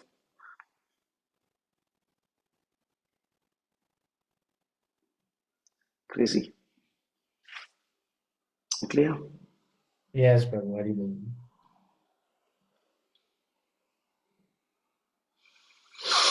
Anything else on this, Ravish Prabhu? No, Prabhu, all my doubts have been cleared. Thank you, Prabhu. Hare Krishna. Yes, Shrikant Prabhu. Related to this topic of eating, I face a situation where I had to go to a birthday party, and in that party they were serving meat, and I didn't eat anything, like even vegetarian I didn't eat. So I was surrounded by people who were eating meat and other food. So they asked me like, "What's the reason I don't eat?" I said like I eat food that is not offered to Krishna, and they were asking me questions around it, and I tried to go into the topic at a high level, but they weren't interested to hear more about, and they were just eating. So in that case, like, am I implicated in the in that process? So how do I Yeah, manage that situation? first of all, you cannot even go to a place where they eat meat. Cannot even go to the place where they eat meat. Should try to avoid it. Yes, so Should avoid it. I was forced to go. I was forced to go to a place, due to some, like familial conditions. I was forced to go to a marriage where they were eating chickens and all the meat. I I could not deny it because the situation was compulsive. I needed to go. So what I did actually, I just went there and then I just went to the stage and gave a gift and got down. And then I was sitting in the car park, and I was waiting for everybody else to come back, all my family members. So they were there. I was a driver. I need to drive the car for all of them to take back. I just said that you all do whatever you like. I just come there for a formality purpose. And I did not go to the dining section at all. Just went to the stage. I just gave the gift and then I came down to the car. That's it. You cannot even go because Prabhupada said, right? Everybody shares in. The one who cook, the one who buy the cow, one who grow the animal, sell the animal, one who actually were bargaining, negotiating, and then one who purchase it, one who transport it, one who kill it, one who cook it, one eat it. Everybody takes equal amount of sin. So you cannot even drink water in a place where they're eating, where they are, cutting, yeah, as much as possible. But in foreign country, if you go to supermarket, everything is available there. What to do? In worst case, no other option. Just don't go to that section. That's true. You should try to avoid. Yeah, they may accuse you. They may say you are arrogant, or they may say that you're puffed up, and let them say whatever they want. At the That's end true. of I that, shouldn't have gone, but it's a very unavoidable situation. My yeah, wife's friend's daughter had this birthday. So yeah. But you try can to do avoid in that. the future. You can go. You can follow this. Come to the car, waiting in the car. Just tell your wife, I respected you, and I have come all the way. You please respect me, and you finish the party and come back. I showed my face. I'll be waiting in the car. That's it. That's true. And you also must explain her. She also Brahmin lady. Yes, that's true. Yeah, she should understand. Prabhu, once there was this pastime where Prabhupada said that they were all in a traffic stop. So then one person like stopped. He slowed down to let a meat truck go past. Then Yeah, Prabhupada said even he has to take this sin because he allowed this to happen. yes. Yeah. So yeah. All these are about this. Mm.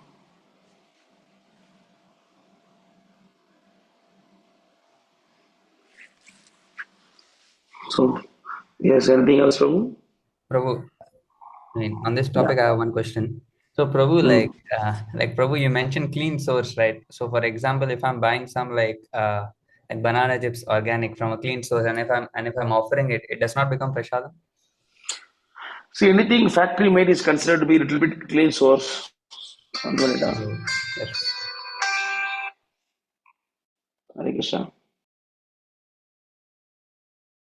You can make your own banana chips.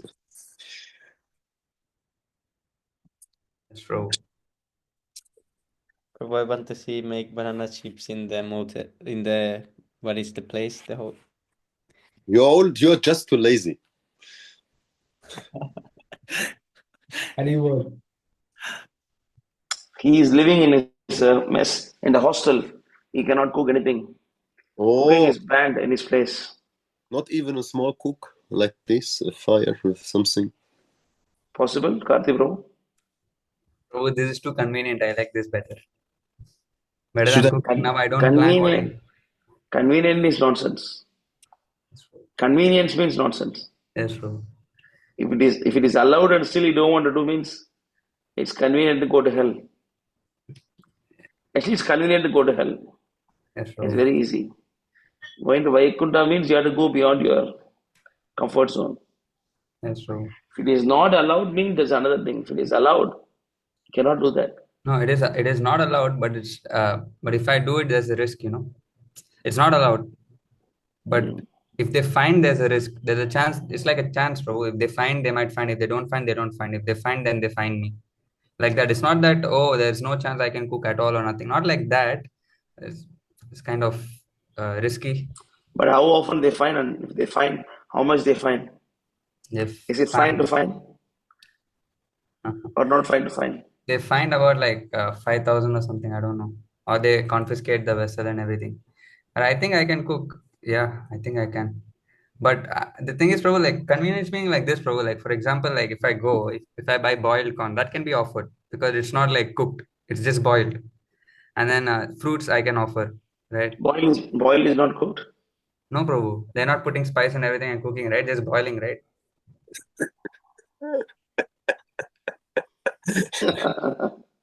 Prabhu, Boiling also cooking.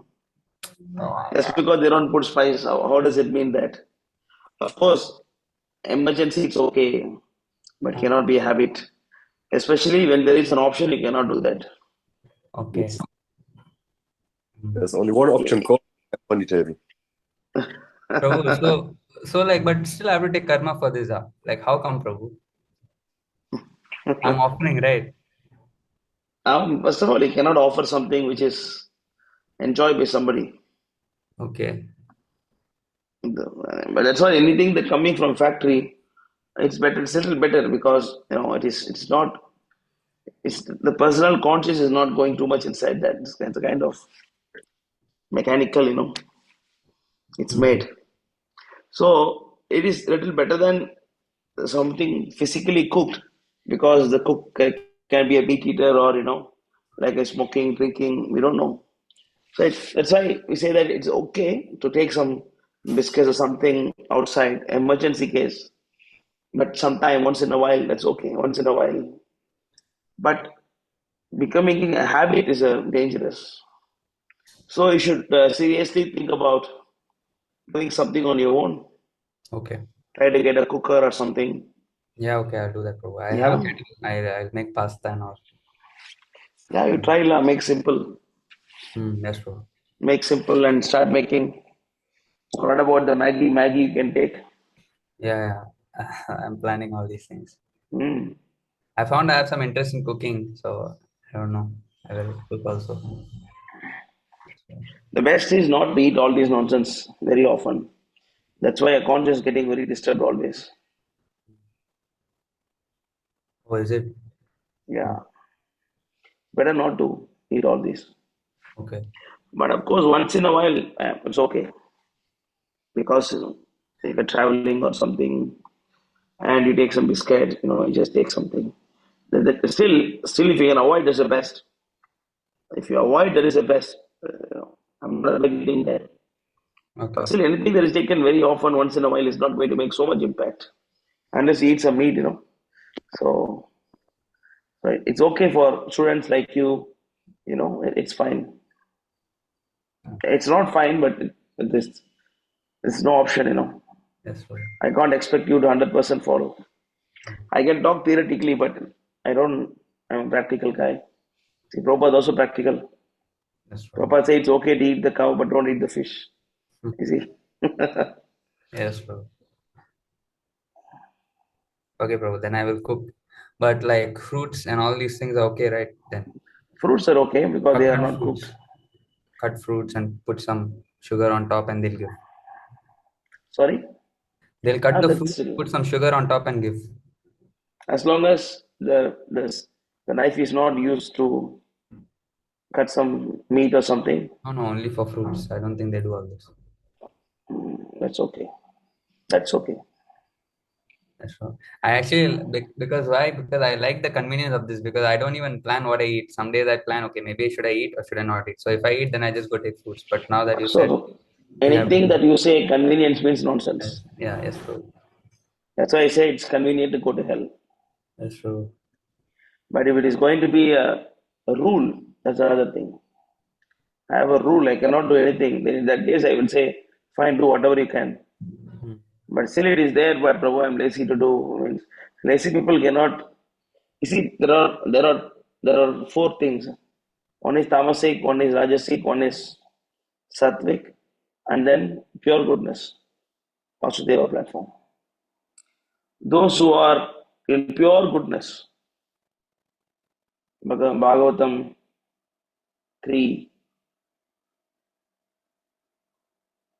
3:29, 11. 11. Can you see? Can you open that? The attraction towards Krishna is like Ganges. It just flow uninterruptedly. Yes, Prabhu.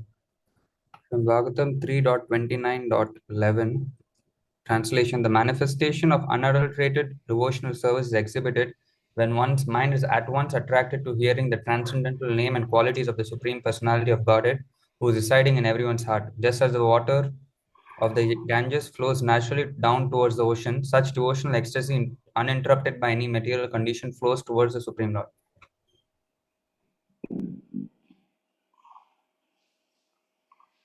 Clear. So this is the best thing. But next thing is Sadhugun, mode of goodness. This is the previous verse. Advantage of mode of goodness. No, we are not going into that. Okay. Okay. So I'm just showing this. So the qualities of mode of goodness, at least you can be peaceful. What is so great about mode of goodness? What is so great about mode of goodness? The greatness of mode of goodness is that at least you can be peaceful by doing some meditation and then going to some riverbed and then going to some forest, or you can go to the park or you just go to the ocean and so in that case, or wake up in the morning, you know. So mode of goodness. The good thing about mode of goodness actually, mode of goodness actually is elevating. It transforms you up. That's why this is the best of all the gunas. Out of three gunas, mode of goodness is best. First of all, you're happy. Second thing, it is elevating you. Urdhvam gacchati satvastha. Your sattva is urdhvam, it's going up. But if you are a mode of passion, what happened in mode of passion? There's no conditioning. And then you are getting greed, and then you get anger, and then you are forced to work. So in mode of goodness, you are spiritually awakened. Spiritually you are active. Clear? So spiritually you are active. The devotees, the sadhus, and then the brahmanas, and then yogis, and then the siddhas. Spiritually they are active, mode of goodness. Mode of passion, you are spiritually sleeping, but materially alert, awake, always want to make the meeting and then make the money and then keep flowing, attend this, attend it, talk to him, and do this marketing, So you're always active. But the last guna is mode of ignorance. You are spiritually speaking, sleeping, materially also sleeping. It is simply a useless life.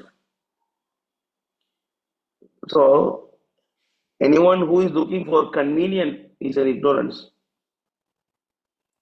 Understand? You're looking, Prabhu, I'm very convenient about this. Yes, Prabhu. It means what guna you are in? Ignorance. Passion is better. Yes, Prabhu. Passion is better. In the passionated mode, you want to make some pizza, and then you want to make some burger, and then you want to make some different things, and then you want to eat, and then take the karma. Okay, at least you are enjoying materially. Like people in mode of ignorance think ignorance is bliss. Okay, Prabhu, I just go to my room and then I sleep. Ato gachanti tamasa. Tamasa guna, materially also useless, spiritually also useless. That's why you should go beyond that convenience.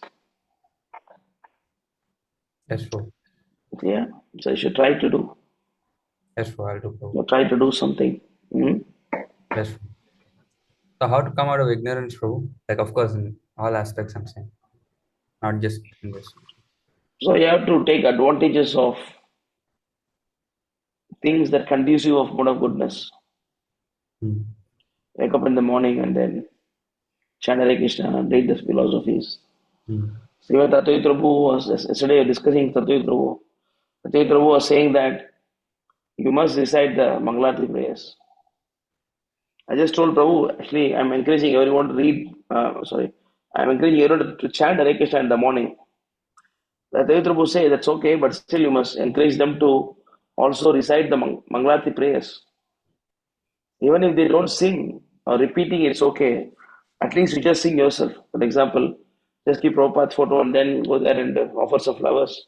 And then samsara dhava, analurite loka, pranaya karunya gana, ganatvam, praktasya kalyana guna namastya, Vande Guru Sri Charana Ravindram Mahaprabhu Kirtana Nritya Gita Pavitra Dhyan Manasora Sena Romachakam Pasrutarang. So go like that. Because, and also when you are singing, as Tatavitra was saying, you should know the meaning of the song. For example, Dhyayan Stuvam Tasya Yasyasti Sandhyam. It means you must think of a spiritual master at least 3 times in a day. Right? Sakshadharidvena Samastya Sastaya. It means what? You are Sakshadhari. Then now you can receive the spiritual master. Clear? So when Tatavitra was saying, you must encourage them also to recite these songs.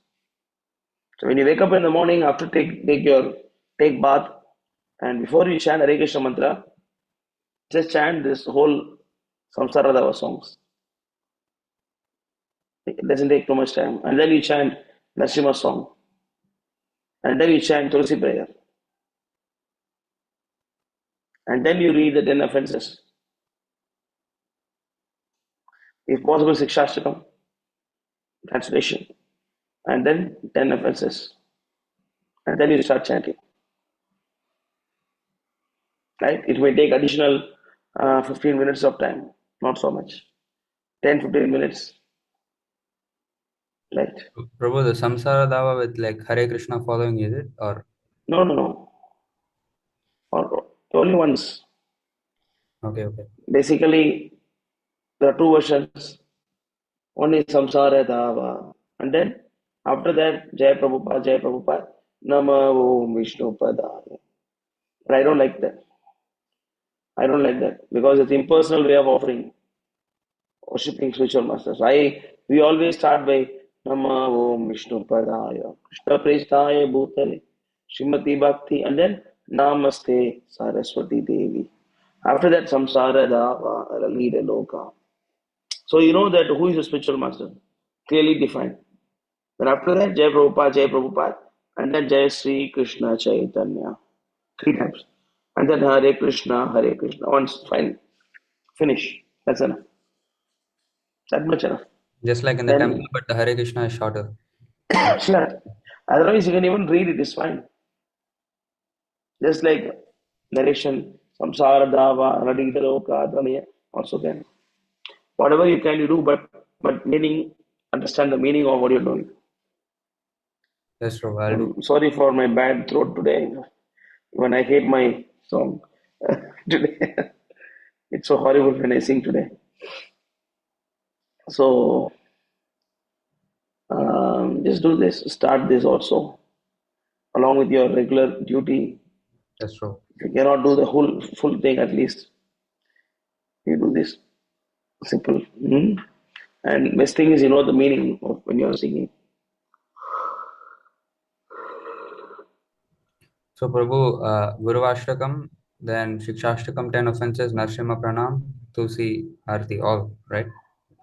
Yeah, Guru Ashtakam and then Narasimha Pranam, Tulsi Puja, Sikshashtakam, 10 and then offenses. 10 offenses. Yeah. Oh, yes, Prabhu. I'll do, Prabhu. So where you got this document from? Can I see the document again? Louis Prabhu. Is it this one? Oh, this one, yeah. Who made this? Bhakta Jad and the French devotees. Yeah. Okay. There you go. I've been using Even this. Shamananda Prabhu made one. This is a very nice one, Prabhu.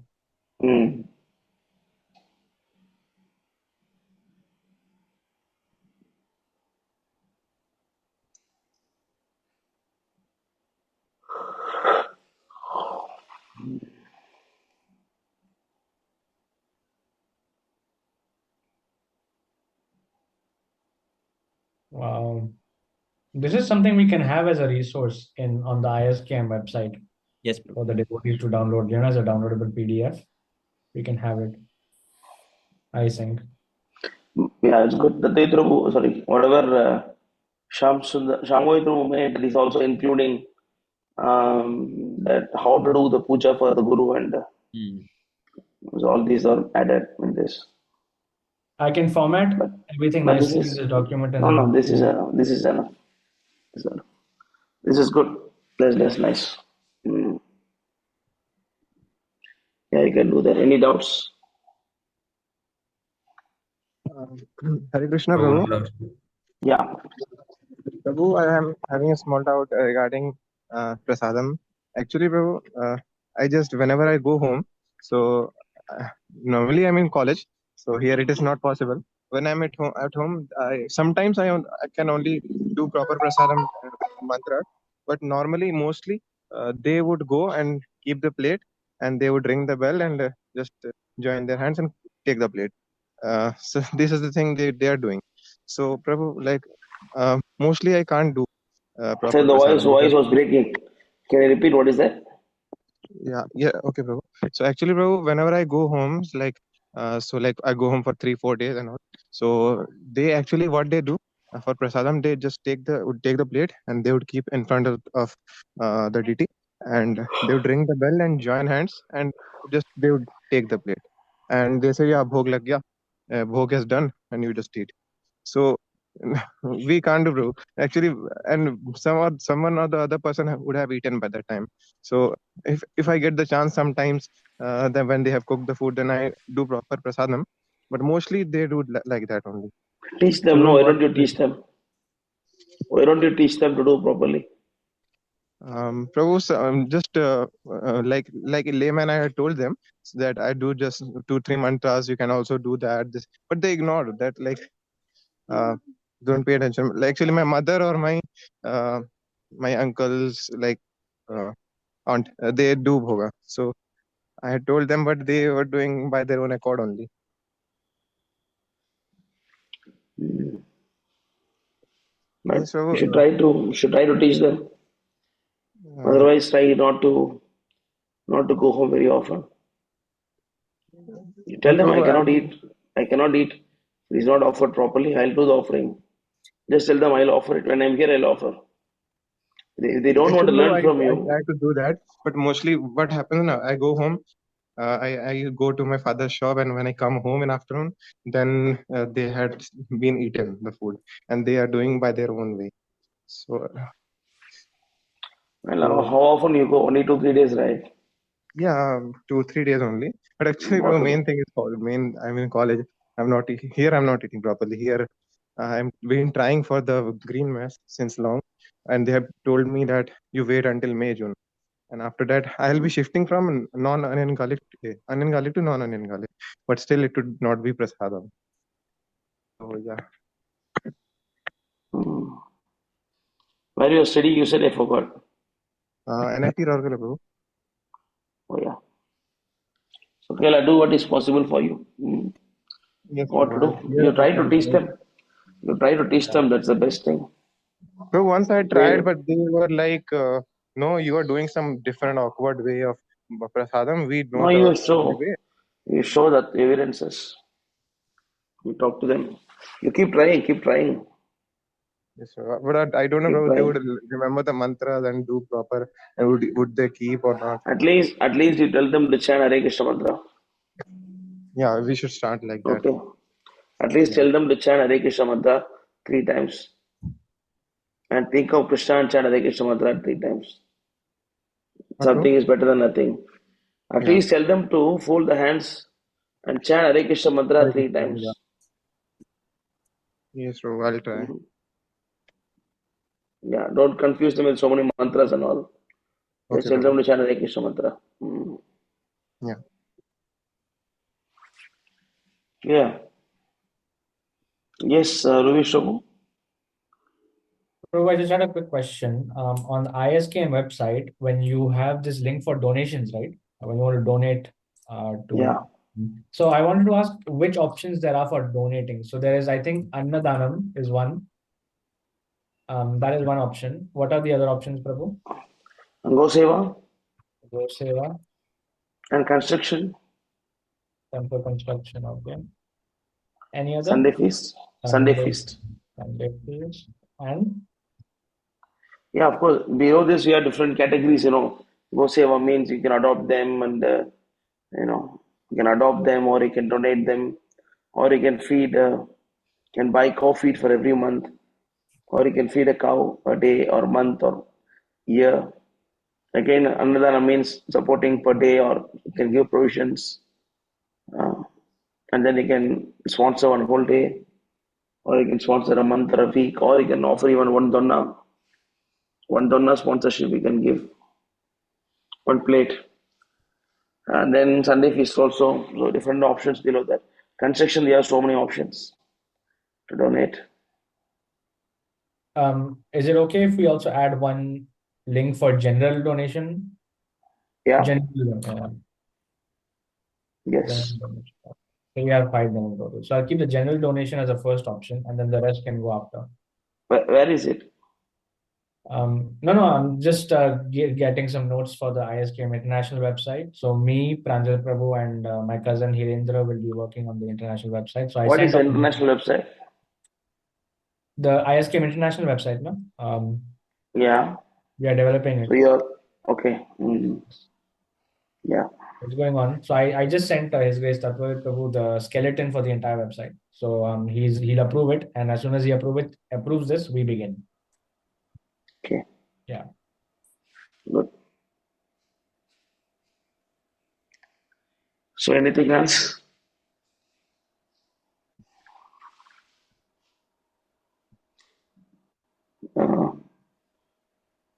So Jenny Prabhu, you were there.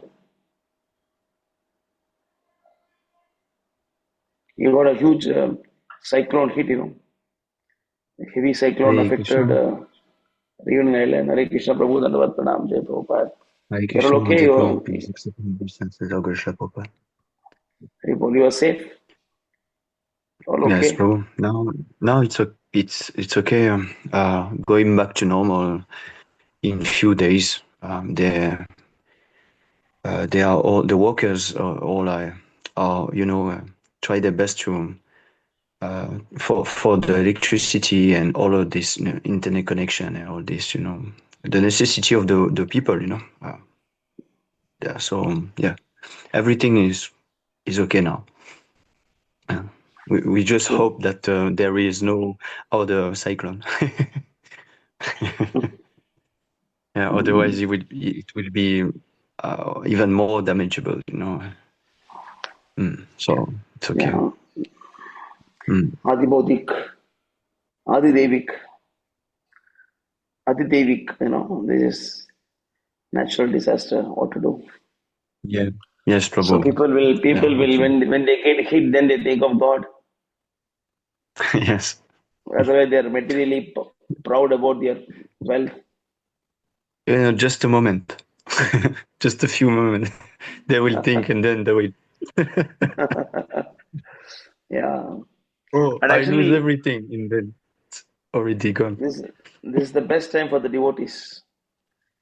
Yes. This is the best time to preach.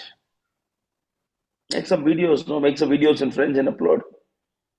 You can say how, Yes, bro. do some preaching videos now, and then you can show the flood in Reunion Island and how things are impermanent and which is predicted in Bhagavad Gita, and Krishna is the Yeah. only shelter. So, it's the best time to preach. Yes, bro. Definitely. At Yeah. least they will listen a little. Correct. Yes. So did you check anything about the visa, Prabhu? Yes, me and Mataji, we are doing the everything. Yes. You check We the will hotel get to you soon. prices. Yeah. Mataji is doing that, and we will get So I don't to you very soon. I don't need to do anything, right? Should I do anything? No, actually, all is our work. We need to do everything here first, and then, yeah, if we can do that, it will be better because, like I told you, our mistake in the first time was that we didn't know that we need to, you know, have a reservation, hotel reservation, and the hotel will do everything, the work document, everything, and then everything is okay. But if you don't do that, No, it's not possible. For Indian and even for Mauritius people also, they have to book in a hotel. Oh, Otherwise, really? it's very, yes. Because most of Mauritius people are Indian. Most of them. So even for them, for example, there is a couple, Griesta, they want to open a center, perhaps you know, they want to open a center in Mauritius also. And a few days ago, they asked me about the visa, you know, all the information, because the Prabhu wants to come here. But I need to to ask, you know, because you want to come here and you want also to work here in Reunion Island. Perhaps you want also to cooperate with me. I don't know, but That's it nice. is quite difficult. Yeah, it is Mm. quite difficult for Mauritius people and even for Indian. Yeah, it's quite difficult. Oh, okay. Fine. Okay, bro. Good, you keep trying. So I was just worried whether I should do something on this. Oh, like I told you, It's we okay. I'll wait for you. we will do. Yeah, yeah. We just get back to, and Mataji will also text you. So I said to her that she if she needs to text you on WhatsApp because you are more active there, Yeah. like this. So, Yes. I'm active so on she WhatsApp. yes. So if she needs something from you, yes, she will text you, uh, Yes. or even me myself. But now it's okay. We have everything that we need, Prabhu, to do that. Okay, Prabhuji. Okay. Thank Thank you you very very much. much. Okay then. If nothing much, I'll take leave for the day. Mm. How are you, Pranjal Prabhu? How are you doing? Doing good. You come Pondicherry once. Temple building project complete. Huh? No, no, no. Long way to go. Long way to go. It's not going to complete. When Tatyadru came today and then he said, wow, it is very, very nice. It's a huge temple. Tatyadru appreciate him. And Chaitanya Leela Prabhu came and he saw that, and I never thought you were making such a big temple. Even my brother-in-law came from Malaysia. And then he also said that I, I did not know that you're making such a big temple. He said I should do something, and he immediately said that he's sponsoring one of the guest room. He gave 3 lakh rupees donation. My brother-in-law. Yeah. So whoever coming here, they are seeing the scale of the project, and so I was telling Tatoy Prabhu. You see, like every time I messaging in the group, I'm asking about the money, right? And, so because so much expense is going on. Mm, so much.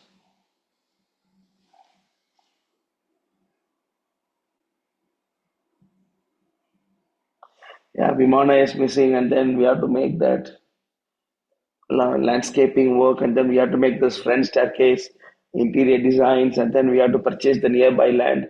We have to purchase the behind land. We have to make the Vrindavan project. We have to make the guest house. We have to make the Grasta accommodations, and list goes on. A huge list is there. So just another 10 crore is okay, Prabhu. If we can give some 10 crore rupees, we can finish. 10 crores we can give, we can finish. Only 10, yeah? Yeah, only 10 Prabhu. Okay. Yes. 10 crores. So you also support, monthly donations, especially working devotees, please help donating.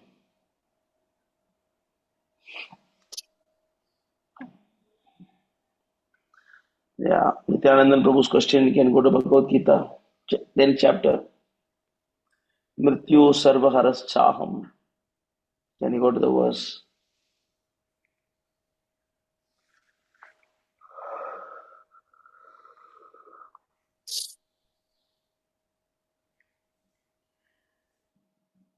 What's the number, Prabhu? Just go to Bhagavad Gita, 10th chapter, whole view.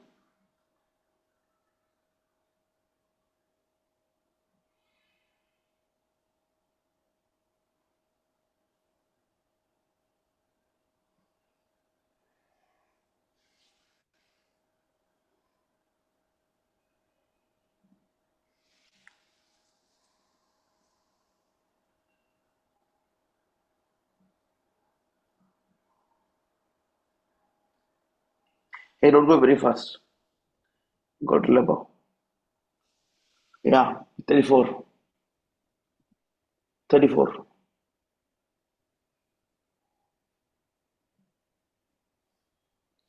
Read this, Nityananda Prabhu. We want to read this. I am all devouring death, and I am generating principle of all that is yet to be. Among women, I have shown fortune, fine speech, memory, intelligence, steadfastness, and patience. Krishna says woman intelligent. Krishna is not saying woman not intelligent. Yes, bro. Less intelligent than men. Why? No, but Prabhupada says intelligent one. See, there are Yes. two things here. Two things here. Because among the women of intelligent means, they possess intelligence. So we have to understand two things here. One is material intelligence, one is spiritual intelligence. The women are good in material intelligence because they are basically the personification of Durga Devi. So they are very good in material intelligence. That's why the women are actually called homemakers. So they are very good in it. They're very good in making a wonderful house. They're cleaning it, and then they're decorating it, and then they fold the bed, and then they put bedspread nicely, and then they cook nicely. They take care of the children, and then they do all this stuff. That is why they are very very good in materially. But spiritually speaking, it's opposite. Anyone who is spiritually intelligent is materially lazy. That's why the Brahmanas are called as lazy intelligent. Lazy intelligent. They are lazy. Materially, they are lazy. The women are actually very, very busy, but they are fools.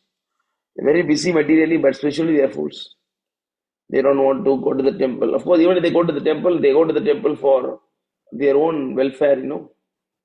They go for the family's protection or. So they basically go for that purpose. So they don't really go to understand what is body, what is soul.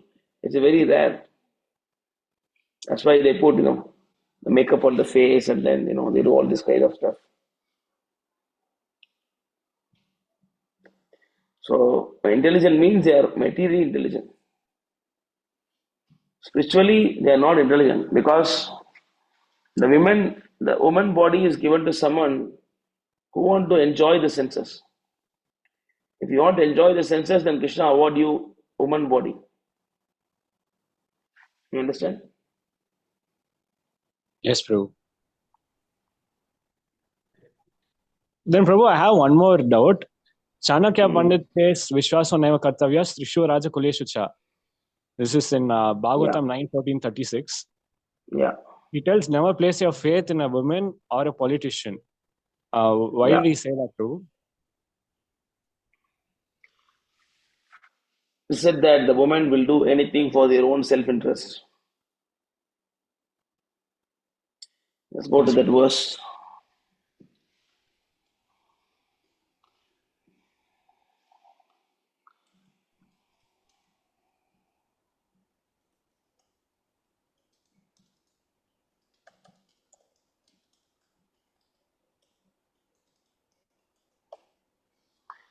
Six 1841.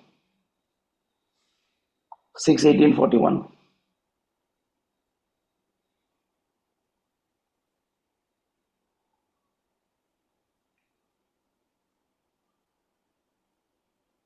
A woman's face is as attractive and beautiful as blossoming lotus flower during autumn. Her words are very sweet and they give pleasure to the ear. But if we study a woman's heart, we can understand it to be extremely sharp, like a blade of razor. In these circumstances, who could understand the dealings of a woman? You saw that.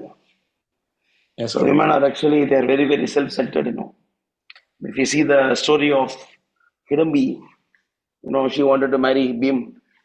So because she wanted to marry Bhima, and then she was okay for his brother to be killed. And then she told Bhima, you please kill my brother. Hidamba and marry me. Because the women's life starts after marriage.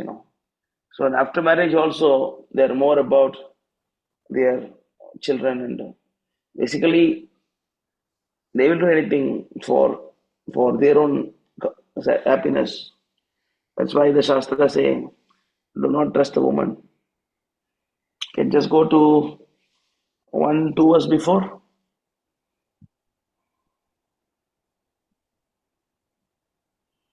Show the verse, show the meaning.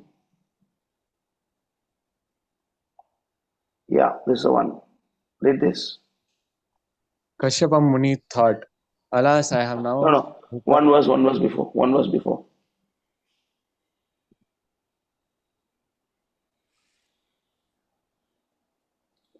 Go on one verse before.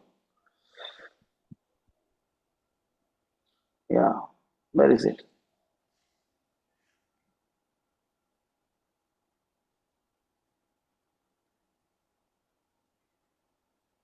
Allah's have become. Show the verse.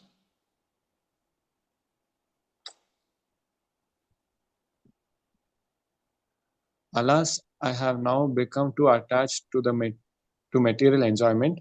Taking advantage of this, my mind has been attracted by the illusionary energy of the Supreme Personality of Godhead in the form of a woman, my wife. Therefore, I am surely a wretched person who will glide down toward hell. Next verse.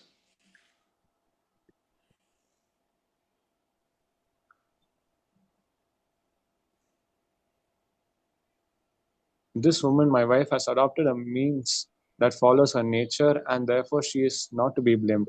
But I am a man, therefore all condemnation upon me. You see, this is what. Read. I am not at all conversant with what is good for me, since I could not control my senses. So here Prabhupada clearly says, Bhagavatam clearly says, woman has adopted means that follows her own nature. Because that's how the woman behave. What is the purport? But a man cannot be like this. Read the purport.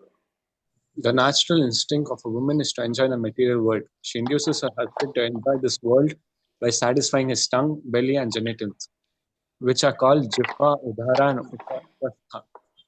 A woman is expert in cooking palatable dishes so that she can easily satisfy her husband in eating. When one eats nicely, his belly is satisfied, and as soon as the belly is satisfied, the genitals become strong. Especially when a man is accustomed to eating meat and drinking wine, and similarly passionate things, he certainly becomes sexually inclined. It should be understood that sexual inclinations are meant not for spiritual progress, but for gliding down to hell. Thus, Kashyapa Muni considered his situation and lamented. In other words, to be a householder is very risky unless one is trained and the wife is a follower of her husband.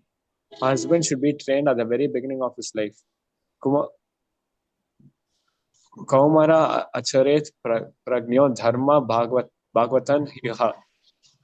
During the time of brahmacharya or student life, a brahmachari should be taught to be expert in Bhagavata Dharma, devotional service. Then he marries. If his wife is faithful to her husband and follows him in such a life, the relationship between husband and wife is very desirable. However, a relationship between man and wife without spiritual consciousness, but strictly for sense gratification, is not good at all. It is said in Srimad Bhagavatam 12:3 that especially in this age of Kali, dampatye abhiruchir hetuhu, the relationship between husband and wife will be based on sexual power. Therefore, householder life in this Kali Yuga is extremely dangerous unless both wife and the husband take to Krishna consciousness. So that is a woman's nature. That's why he says that Vishwasha Naiva Karta. What is that Vishwasha? What is the verse? Chanakya Pandit, Vishwasha? 9:14:36. Vishwaso naiva kartavyaha. Yeah.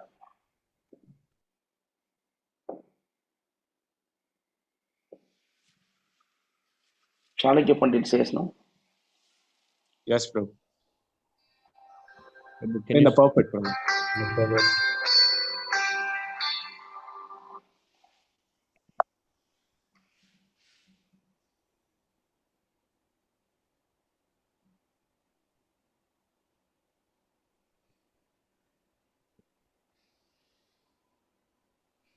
Not that. You have to scroll up, Prabhu. Let's check. No. Go, Prabhu, the first line. First line. Go to the translation, should be related to this.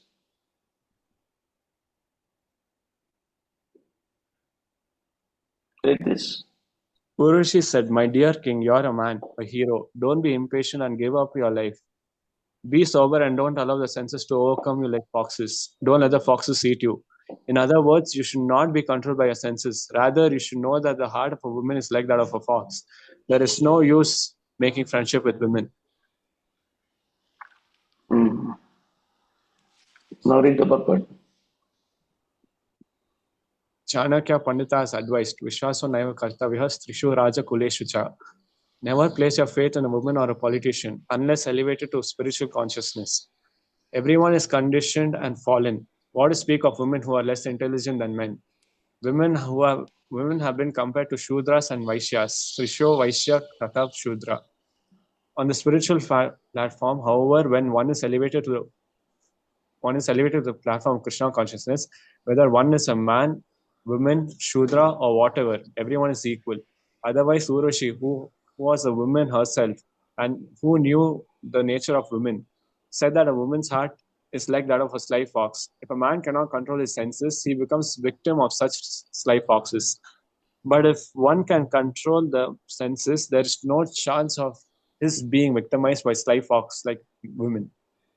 Chanakya Pandita has also advised that if one has a wife like a sly fox, he must immediately give up his life at home and go to the forest. Read the translation. Read the translation. Should try to read the Sanskrit also. Sorry. Read the Sanskrit. Should try to read. Then only you get practice. Bharya Chapriya Vahadini Aranyam Tena Gantavyam Yatharanyam. Read the meter. Mata yasya grihe nasti bharya cha priyavadini aranyam tena gantavyam yatharanyam tatha graham. So you should read like that. Chanakya Sloka 57. Read. Krishna conscious grahasas must be very careful of the sly fox women. If the wife at home is obedient and follows her husband in Krishna consciousness, the home is welcome. Otherwise, one should give up one's home and go to the forest.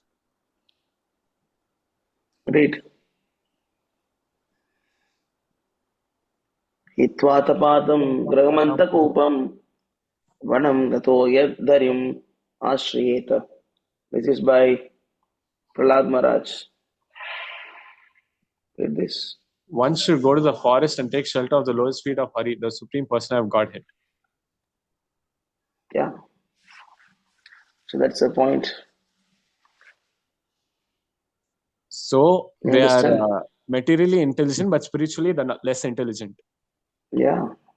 Okay. It applies to anybody. Anybody who is materially intelligent is spiritually foolish.